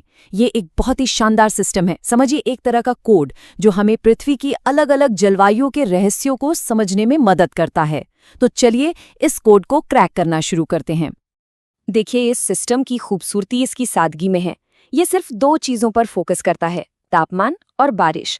कोपेन का आइडिया बड़ा सिंपल था। किसी भी जगह की जो प्राकृतिक वनस्पति होती है, यानी जो पेड़ पौधे वहां अपने आप उगते हैं, वो ही वहां की जलवायु का सबसे अच्छा इंडिकेटर है। सीधे शब्दों में कहें तो जो वहां उग सकता है वही हमें बताता है कि वहां का मौसम असल में कैसा है। तो चलिए इस कोड को बेहतर ढंग से समझने के लिए हम एक वर्ल्ड टूर पर निकलते हैं।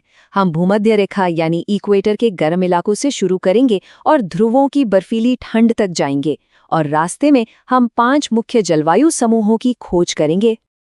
तो हमारे इस सफर की शुरुआत होती है इक्वेटर के पास से, पृथ्वी के सबसे गर्म और सबसे नम इलाकों से, और यहीं हमें मिलता है हमारा पहला ग्रुप ए, यानी उष्णकटिबंधीय आर्द्र जलवायु।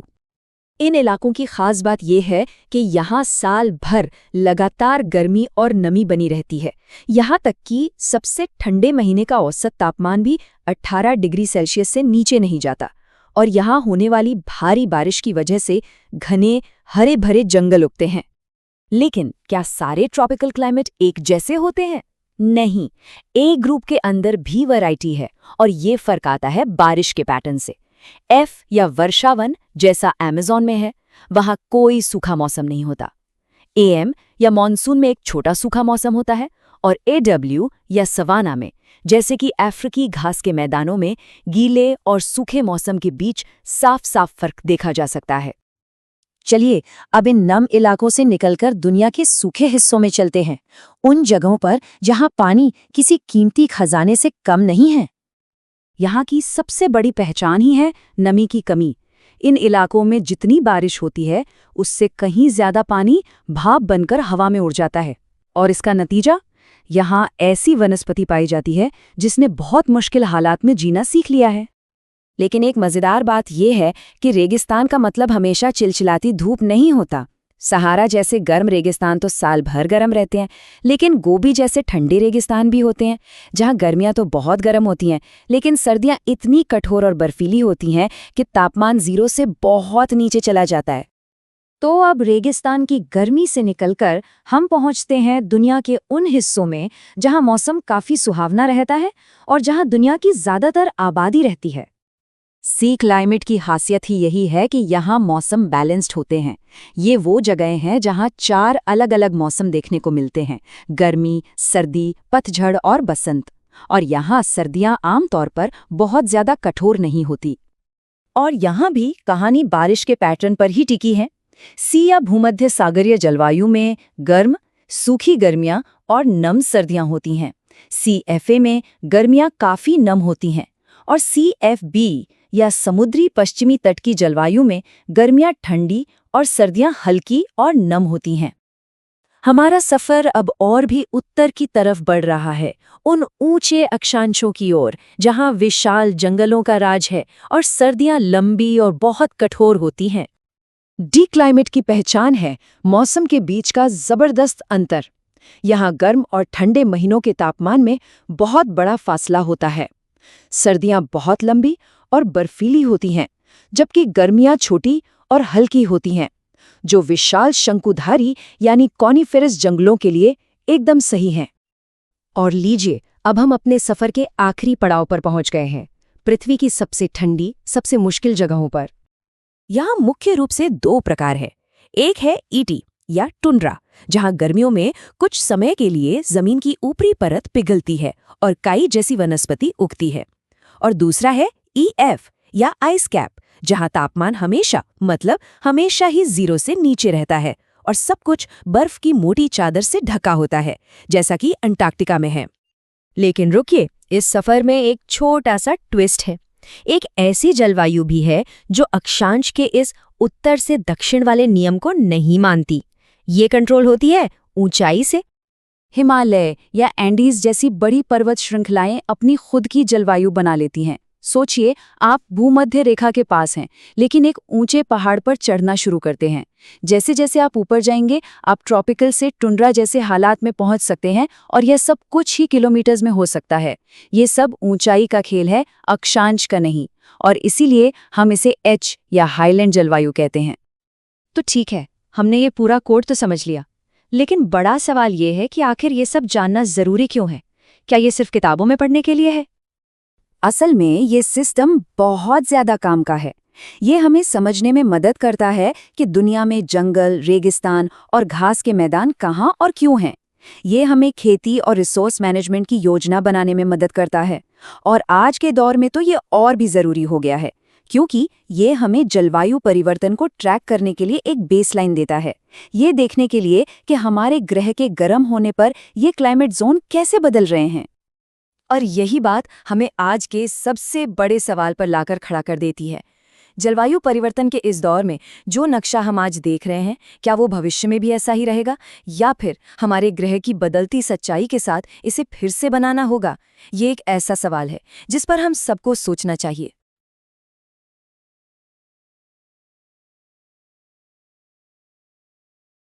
कभी सोचा है कि हमारे ग्रह का 70% से ज्यादा हिस्सा पानी से ढका हुआ है?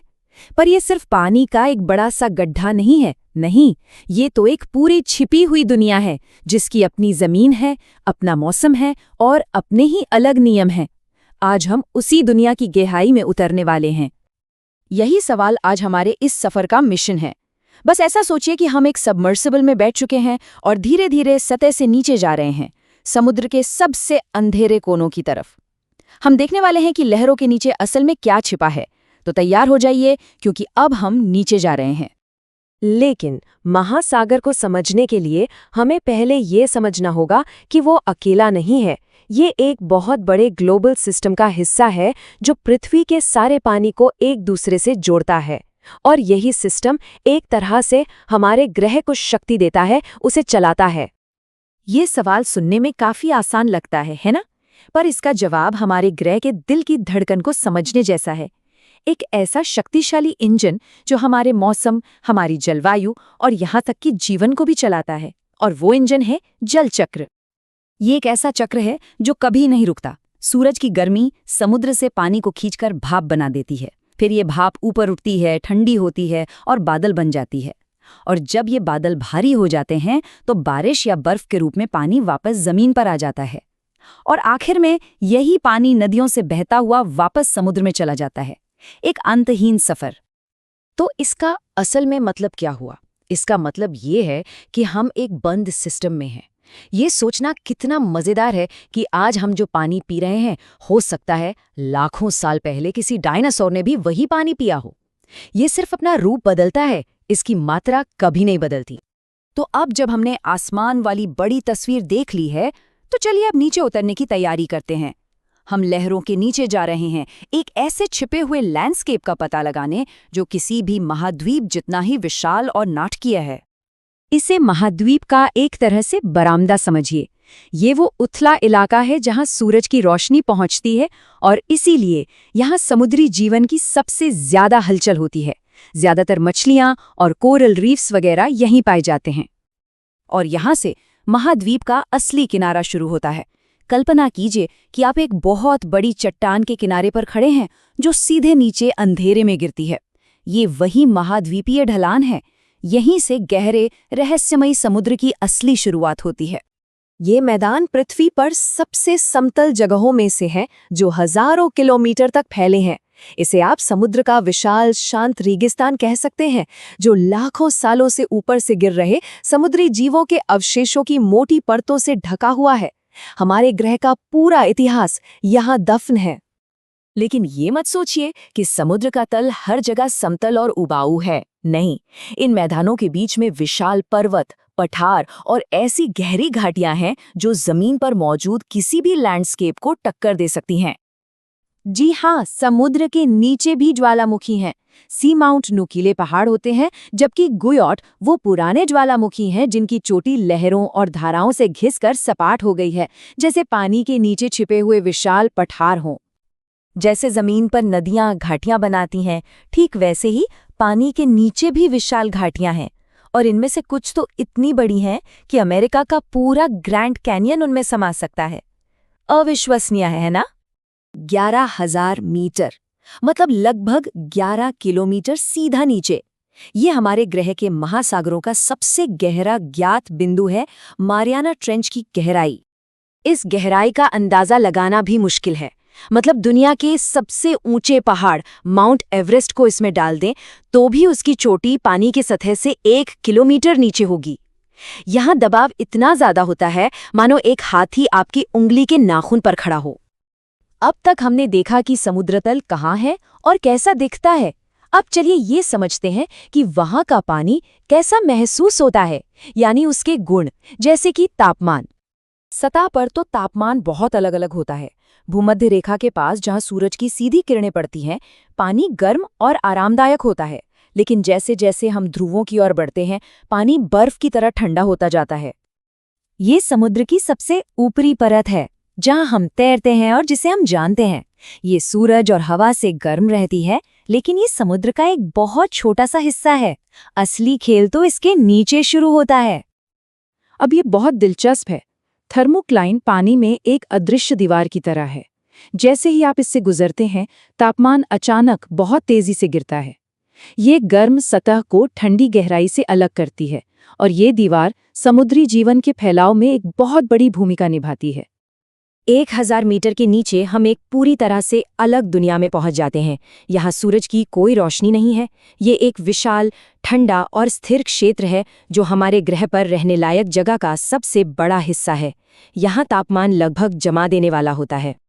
तो संक्षेप में कहें तो महासागर में तापमान की 3 अलग अलग परतें हैं। गर्म, धूप वाली सतह, तेजी से ठंडी होती थर्मोक्लाइन नाम की बीच की परत, और हमेशा ठंडी और अंधेरी रहने वाली गहरी परत। यही संरचना समुद्री धाराओं और जीवन को नियंत्रित करती है। हमारे इस सफर का आखिरी पड़ाव समुद्र के रसायन को समझना है, और इसकी सबसे बड़ी पहचान है इसका खारापन। आखिर समुद्र का पानी नमकीन क्यों होता है? लवणता का सीधा सा मतलब है कि पानी में कितना नमक घुला है। औसतन हर 1 लीटर समुद्री पानी में लगभग 35 ग्राम नमक होता है। यही वो चीज है जो समुद्री पानी को उसका खास स्वाद देती है। इसका विज्ञान बहुत सरल है। जहाँ ज्यादा गर्मी होती है, वहाँ पानी भाप बनकर उड़ जाता है और नमक पीछे छूट जाता है, जिससे पानी और खारा हो जाता है। और जहाँ ज्यादा बारिश होती है या नदियाँ समुद्र में मिलती हैं, वहाँ मीठा पानी मिलने से खारापन कम हो जाता है। हमने सतह से लेकर तल तक का सफर तय किया, इसके लैंडस्केप, इसकी तापमान की परतों और इसके खारेपन को समझा। लेकिन सच तो ये है कि हमने बस सतह को खरोचा है। इस विशाल अंधेरी दुनिया में जीवन, भूविज्ञान और रसायन के न जाने कितने और रहस्य छिपे हैं जो हम जैसे खोजकर्ताओं का इंतजार कर रहे हैं। तो चलिए आज पानी के एक बहुत ही दिलचस्प सफर को समझते हैं। ये सफर है वायुमंडल में पानी की एक बूंद का। कैसे वो भाप बनती है, फिर बादल और फिर बारिश बनकर वापस जमीन पर लौट आती है। ये सवाल हम सबके मन में कभी ना कभी तो आता ही है। तो चलिए आज इसी दिलचस्प सफर को थोड़ा करीब से देखते हैं और इस रहस्य को सुलझाते हैं। अच्छा, तो ये सफर शुरू कहाँ से होता है? ये शुरू होता है उस पानी से जो हमें दिखाई तक नहीं देता। जी हाँ, ये हवा में नमी या जिसे हम आर्द्रता कहते हैं, उसके रूप में मौजूद रहता है। अब देखिए, हवा में जो नमी होती है ना, उसे मापने के 2 तरीके हैं। पहला है निरपेक्ष आर्द्रता, जो ये बताता है कि हवा में असल में कितना पानी है, और दूसरा है सापेक्ष आर्द्रता। ये प्रतिशत में बताता है कि हवा अपनी पूरी कैपेसिटी का कितना पानी सोख चुकी है। और पता है, जब यही सापेक्ष आर्द्रता बढ़ जाती है तब हमें वो चिपचिपी वाली, उमस वाली गर्मी महसूस होती है। तो ये है पहला स्टेप, कहानी का पहला मोड़, वाष्पीकरण। यही वो प्रक्रिया है जहां पानी सूरज की गर्मी से ताकत लेकर भाप बनता है और कह सकते हैं कि वायुमंडल में अपनी एंट्री लेता है। तो पानी अब भाप बनकर हवा में तो पहुंच गया। अब आता है कहानी का सबसे जादुई हिस्सा। चलिए देखते हैं कि कैसे ये अदृश्य भाप एक खूबसूरत दिखने वाले बादल में बदल जाती है। इस प्रक्रिया को संघनन कहते हैं, और इसे समझने का सबसे आसान तरीका है, गर्मी में एक ठंडा ग्लास लीजिए, उसके बाहर पानी की बूंदें जम जाती हैं, है ना? बस ग्लास की ठंडी सतह ने हवा की नमी को बूंदों में बदल दिया। बादलों का बनना भी बिल्कुल ऐसा ही है। लेकिन यहां एक बड़ी दिलचस्प बात है, बादल बनने के लिए सिर्फ हवा का ठंडा होना ही काफी नहीं है। एकदम साफ हवा में बादल बन ही नहीं सकते। पानी की भाप को जमने के लिए धूल, धुएं या नमक के कणों जैसे किसी छोटे से आधार की जरूरत होती है जिस पर वो टिक सके। तो अब हम ये तो समझ गए कि बादल बनते कैसे हैं। तो चलिए अब कहानी के अलग अलग किरदारों से मिलते हैं। मेरा मतलब है अलग अलग तरह के बादलों से। इनको इनकी ऊंचाई और इनके शेप के आधार पर बांटा जाता है। देखिए, आसमान में ना बादलों का एक पूरा परिवार होता है। सबसे ऊंचे नाजुक से बर्फीले पक्षाब बादल, फिर बीच की ऊंचाई पर आते हैं स्तरी बादल, और सबसे नीचे होते हैं गहरे बारिश से भरे हुए वर्षा स्तरी बादल। और हाँ, ये रुई जैसे दिखने वाले कपासी बादल भी होते हैं जो अक्सर साफ मौसम का इशारा करते हैं। और इन सब में एक है आसमान का राजा, कपासी वर्षी बादल। ये दिखाता है कि कैसे कुछ बादल शांत होते हैं और कुछ कितने ज्यादा शक्तिशाली। यही वो बादल हैं जो आसमान में विशाल टावर की तरह दिखते हैं और अपने साथ गरज, बिजली और यहां तक के ओले भी लाते हैं। यहां एक सवाल उठता है, अगर बादल में पानी की लाखों छोटी छोटी बूंदें हैं तो वो बस वहीं हवा में तैर क्यों रही हैं? वो इतनी हल्की होती हैं कि नीचे नहीं गिरती। तो फिर बारिश होती कैसे है? असल में बारिश अपने आप नहीं होती, उसे होने के लिए एक वजह चाहिए, एक ट्रिगर।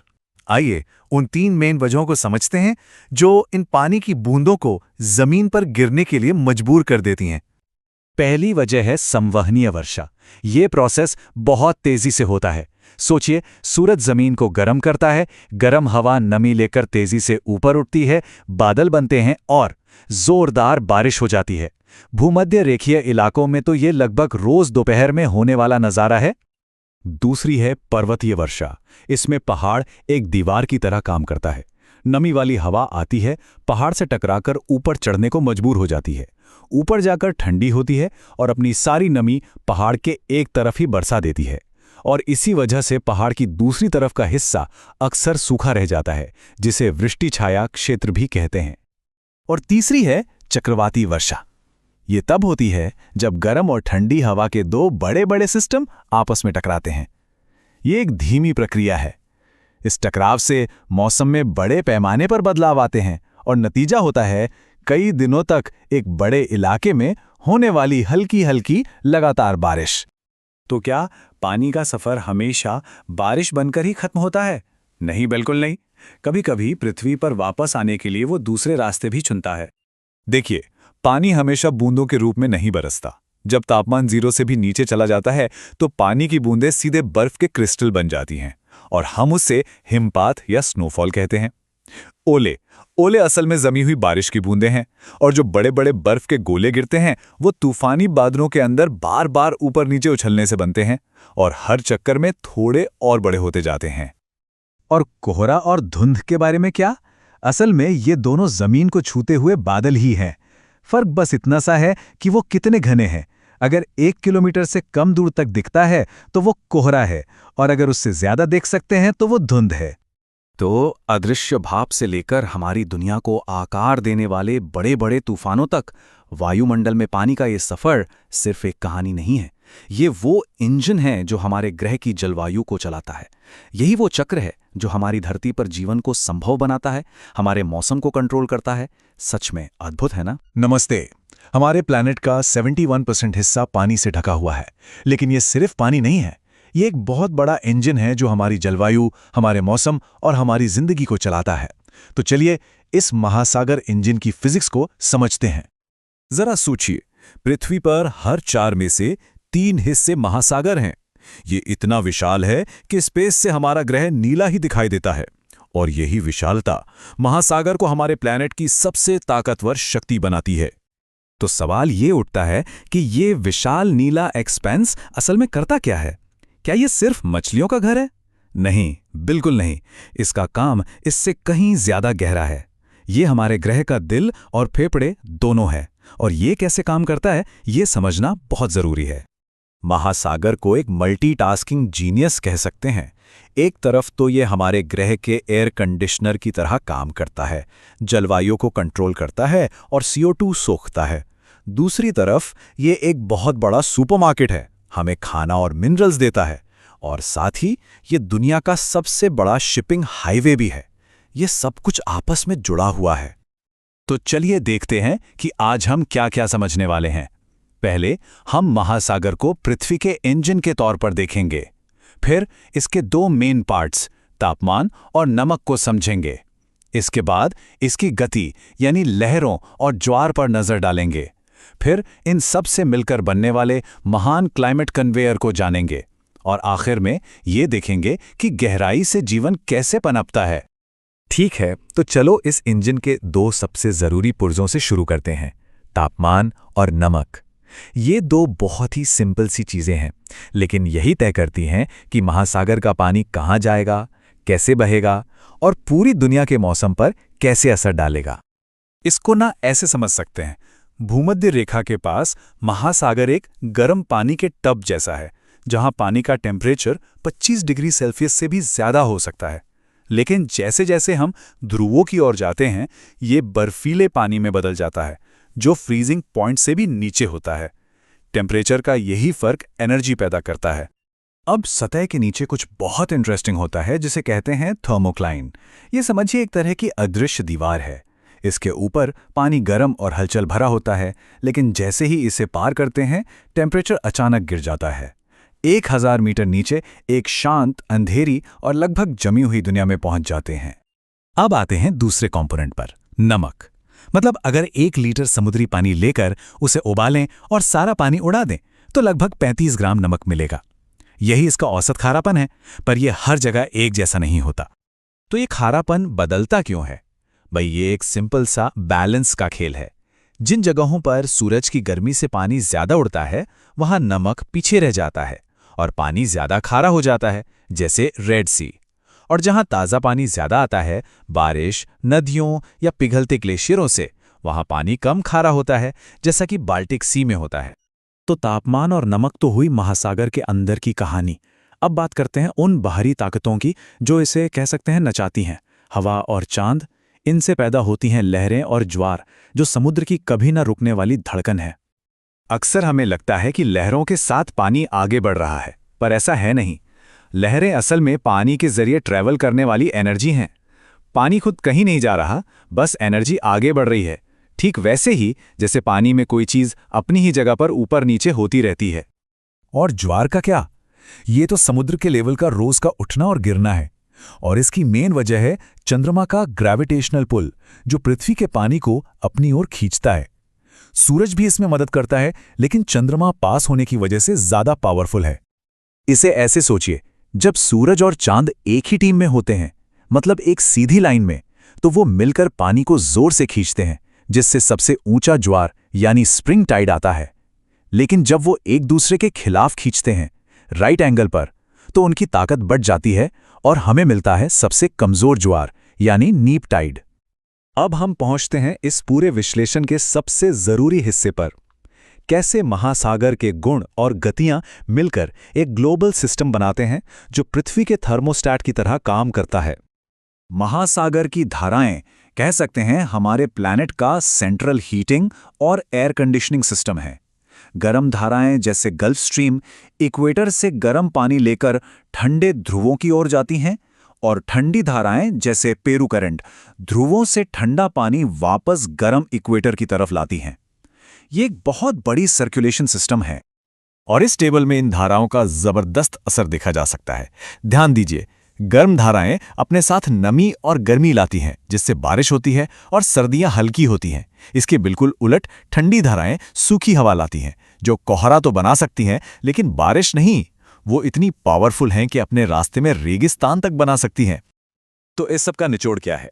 निचोड़ ये है, समुद्री धाराएं गर्मी की एक बहुत बड़ी कन्वेयर बेल्ट हैं। वो प्लैनेट के एक हिस्से से गर्मी उठाकर दूसरे हिस्से में ले जाती हैं और इसी तरह वो पूरी दुनिया की जलवायु को कंट्रोल करती हैं। यही तो है महासागर का असली इंजन। तो चलिए अब इस सिस्टम के आखिरी पीस को समझते हैं, एक छिपी हुई प्रक्रिया जो समुद्र की सतह पर जीवन का पोषण करती है। इस प्रोसेस का नाम है अपवेलिंग। इसको ऐसे समझिए कि ये समुद्र के गहरे तल से सतह तक आने वाला पोषक तत्वों का एक फाउंटेन है। जब हवाएं सतह के पानी को किनारे से दूर धकेलती हैं तो उसकी जगह लेने के लिए नीचे से ठंडा न्यूट्रिएंट रिच पानी ऊपर आ जाता है। और ये अपवेलिंग समुद्री जीवन के लिए एक जैकपॉट की तरह है। ये न्यूट्रिएंट्स सतह पर आकर समुद्री पौधों के लिए समझिए खाद का काम करते हैं। इससे लाइफ में एक एक्सप्लोजन होता है। छोटे पौधे, उन्हें खाने वाली मछलियां और उन मछलियों को खाने वाले बड़े जीव। यही वजह है कि दुनिया के सबसे बड़े फिशिंग ग्राउंड्स इन्हीं अपवेलिंग वाले इलाकों में हैं। तो चलिए पूरी कहानी को एक साथ जोड़कर देखते हैं। पहला स्टेप, तापमान और नमक पानी की डेंसिटी में फर्क पैदा करते हैं। दूसरा स्टेप, ज्वार और हवा इस पानी को मोशन में ले आते हैं। तीसरा स्टेप, इस मोशन से करंट्स का एक ग्लोबल सिस्टम बनता है, हमारा महान क्लाइमेट कन्वेयर। और चौथा स्टेप, ये सिस्टम गर्मी और न्यूट्रिएंट्स को पूरी दुनिया में फैलाकर जीवन को सपोर्ट करता है। ये एक बहुत ही खूबसूरत और कॉम्प्लेक्स सिस्टम है। तो संक्षेप में कहें तो महासागर पृथ्वी की धड़कन है। ये लगातार चल रहा है, क्लाइमेट को रेगुलेट कर रहा है और जीवन को बनाए हुए है। इसका रोल डायनामिक भी है और जरूरी भी। तो आखिर में ये सवाल बचता है, जैसे जैसे इंसानी गतिविधियों से हमारा प्लैनेट गर्म हो रहा है, महासागर की ये धड़कन क्या ये तेज होगी, धीमी होगी या फिर इर्रेगुलर हो जाएगी? इस रिदम में कोई भी बदलाव हम सभी के भविष्य पर असर डालेगा। ये एक ऐसा सवाल है जिसका जवाब हमें मिलकर खोजना होगा।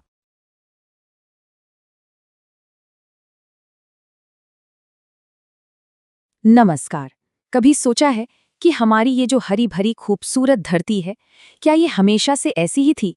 आज हम सब मिलकर जिंदगी की इसी अरबों साल पुरानी कमाल की कहानी के सफर पर निकलने वाले हैं।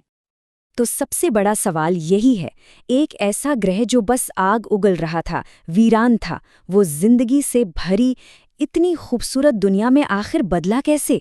चलिए आज इसी का पता लगाते हैं। तो हमारी कहानी शुरू होती है जिंदगी की पहली चिंगारी से। देखिए, अगर हमें ये समझना है कि आज हम यहाँ कैसे हैं, तो हमें वहीं से शुरू करना होगा जहाँ से ये सब शुरू हुआ था। और ये बदलाव कितना जबरदस्त था, जरा सोच कर देखिए। एक तरफ थी हमारी शुरुआती धरती, ऑक्सीजन नहीं, हर तरफ ज्वालामुखी फट रहे हैं और समंदर उबल रहे हैं। और दूसरी तरफ है आज की दुनिया, नीली हरी ऑक्सीजन से भरी हुई। बस यही तो है जिंदगी के सफर की पूरी कहानी। इस टाइमलाइन से अंदाजा लगता है कि ये सब कितने लंबे वक्त में हुआ है। 3.5 अरब साल पहले वो छोटे छोटे बैक्टीरिया आए जिन्होंने फोटोसिंथेसिस के जरिए हमारे आसमान में ऑक्सीजन भर दी। और वहां से लेकर बस कुछ लाख साल पहले हम इंसान आए। मतलब इस पूरी कहानी में हम तो बस अभी अभी आए हैं।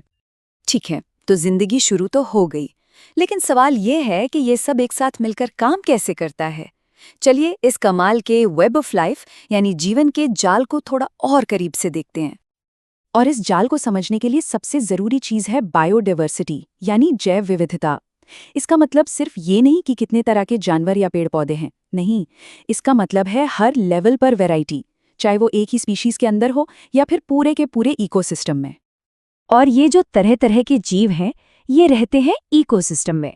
इसको ऐसे समझिए जैसे हमारा एक मोहल्ला होता है, जहाँ पेड़ पौधे, जानवर, धूप, पानी सब एक दूसरे पर डिपेंड करते हैं और एक साथ मिलकर रहते हैं। तो ये पूरा सिस्टम चलता कैसे है? इसकी सारी एनर्जी का सोर्स एक ही है, सूरज।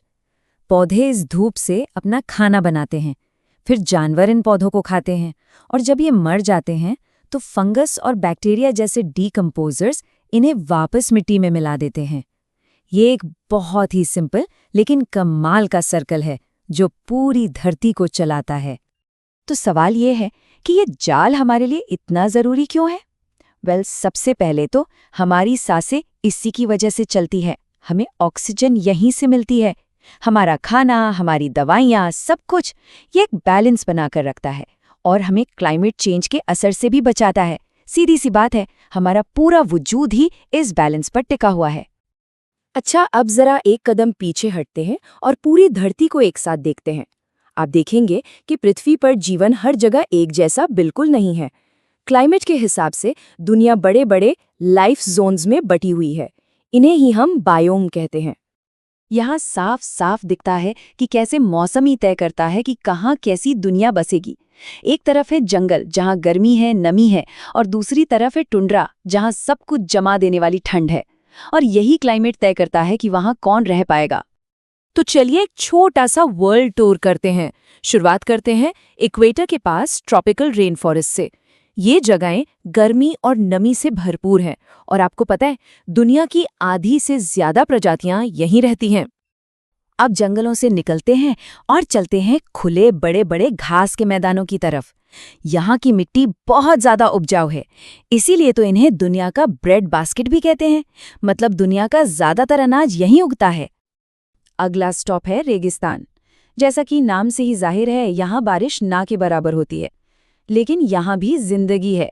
यहाँ के पेड़ पौधों और जानवरों ने इन मुश्किल हालात में जीना सीख लिया है।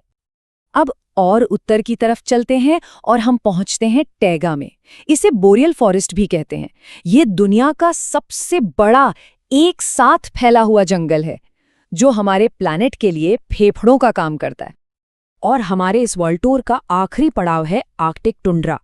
यहाँ दूर दूर तक कोई पेड़ नहीं दिखेगा, क्योंकि जमीन साल भर बर्फ की तरह जमी रहती है। यहाँ जिंदगी बहुत बहुत मुश्किल है। तो हमने ये अलग अलग दुनियाएं तो देख लीं, लेकिन अब आते हैं सबसे अहम सवाल पर। इस पूरी कहानी में हम यानी इंसान कहाँ फिट होते हैं? सच तो ये है कि पिछले कुछ 100 सालों में हम इंसानों ने इस धरती को बहुत तेजी से बदला है। चाहे वो जंगलों का कटना हो, हवा पानी का प्रदूषण हो, या फिर क्लाइमेट चेंज, हमारे कामों का असर अब हर जगह दिखने लगा है। और ये सब मिलकर उसी जीवन के जाल को कमजोर कर रहा है जिस पर हमारी अपनी जिंदगी टिकी है। तो 3.5 अरब साल का ये सफर हमें एक बड़े सवाल पर लाकर खड़ा कर देता है। धरती की कहानी तो अरबों सालों से लिखी जा रही है, पर इस कहानी में हमारा पन्ना, हमारा अध्याय कैसा होगा? नमस्कार, आज बात करते हैं जैव विविधता की। सुनने में ये शायद एक साइंटिफिक टर्म लगे, है ना? पर असल में ये वो अदृश्य धागा है, वो जाल है जो इस ग्रह पर हर जीव को एक दूसरे से जोड़ता है। चलिए आज इसी कमाल की दुनिया में थोड़ा और गहरा उतरते हैं। तो इसका जवाब क्या हो सकता है? जरा एक पल के लिए सोचिए। हमारे इस प्लैनेट पर वो कौन सी चीज है जो सबसे ज्यादा कीमती है, पर अफसोस सबसे ज्यादा खतरे में भी वही है? इसी सवाल का जवाब हमारी आज की पूरी बातचीत का सार है। तो चलिए सबसे पहले ये समझते हैं कि ये जैव विविधता आखिर है क्या, और क्यों इसे पृथ्वी पर जीवन की नींव यानी फाउंडेशन कहा जाता है। सीधे शब्दों में कहें तो बायोडायवर्सिटी का मतलब है पृथ्वी पर मौजूद लाइफ की पूरी वैरायटी।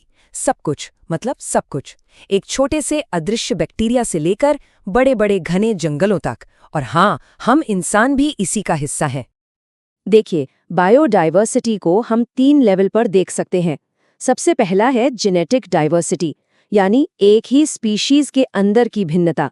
दूसरा है स्पीशीज डाइवर्सिटी, मतलब कितनी अलग अलग तरह की प्रजातियां हैं। और तीसरा इकोसिस्टम डाइवर्सिटी, यानी अलग अलग तरह के घर, जैसे जंगल, रेगिस्तान या महासागर। ठीक है, तो ये सब जानना क्यों जरूरी है? क्योंकि ये जीवन का जाल ही हमें वो सब कुछ देता है जिसके बिना हम जिंदा नहीं रह सकते। हमारा खाना, दवाइयाँ, जो हम सांस लेते हैं, वो ऑक्सीजन, साफ हवा, साफ पानी, सब कुछ एक हेल्दी इकोसिस्टम की ही देन है। यहाँ तक कि ये हमारी इकोनॉमी और क्लाइमेट को भी स्टेबल रखने में मदद करता है। लेकिन अब कहानी में एक चिंताजनक मोड़ आता है। हम एक ऐसे समय में जी रहे हैं जहां ये बायोडायवर्सिटी इतनी तेजी से घट रही है जितनी पहले कभी नहीं घटी, और वैज्ञानिक इसे एक बहुत बहुत बड़े संकट के तौर पर देख रहे हैं। इस तबाही का सबसे बड़ा कारण हैबिटेट लॉस, यानी जीवों के प्राकृतिक घरों का उजड़ जाना। सोचिए, जब हम खेती के लिए या शहर बसाने के लिए जंगल काटते हैं, जैसा अमेज़न में हो रहा है, तो हम असल में अनगिनत प्रजातियों से उनका घर छीन रहे होते हैं। दूसरा बड़ा खतरा है ओवर एक्सप्लॉयटेशन।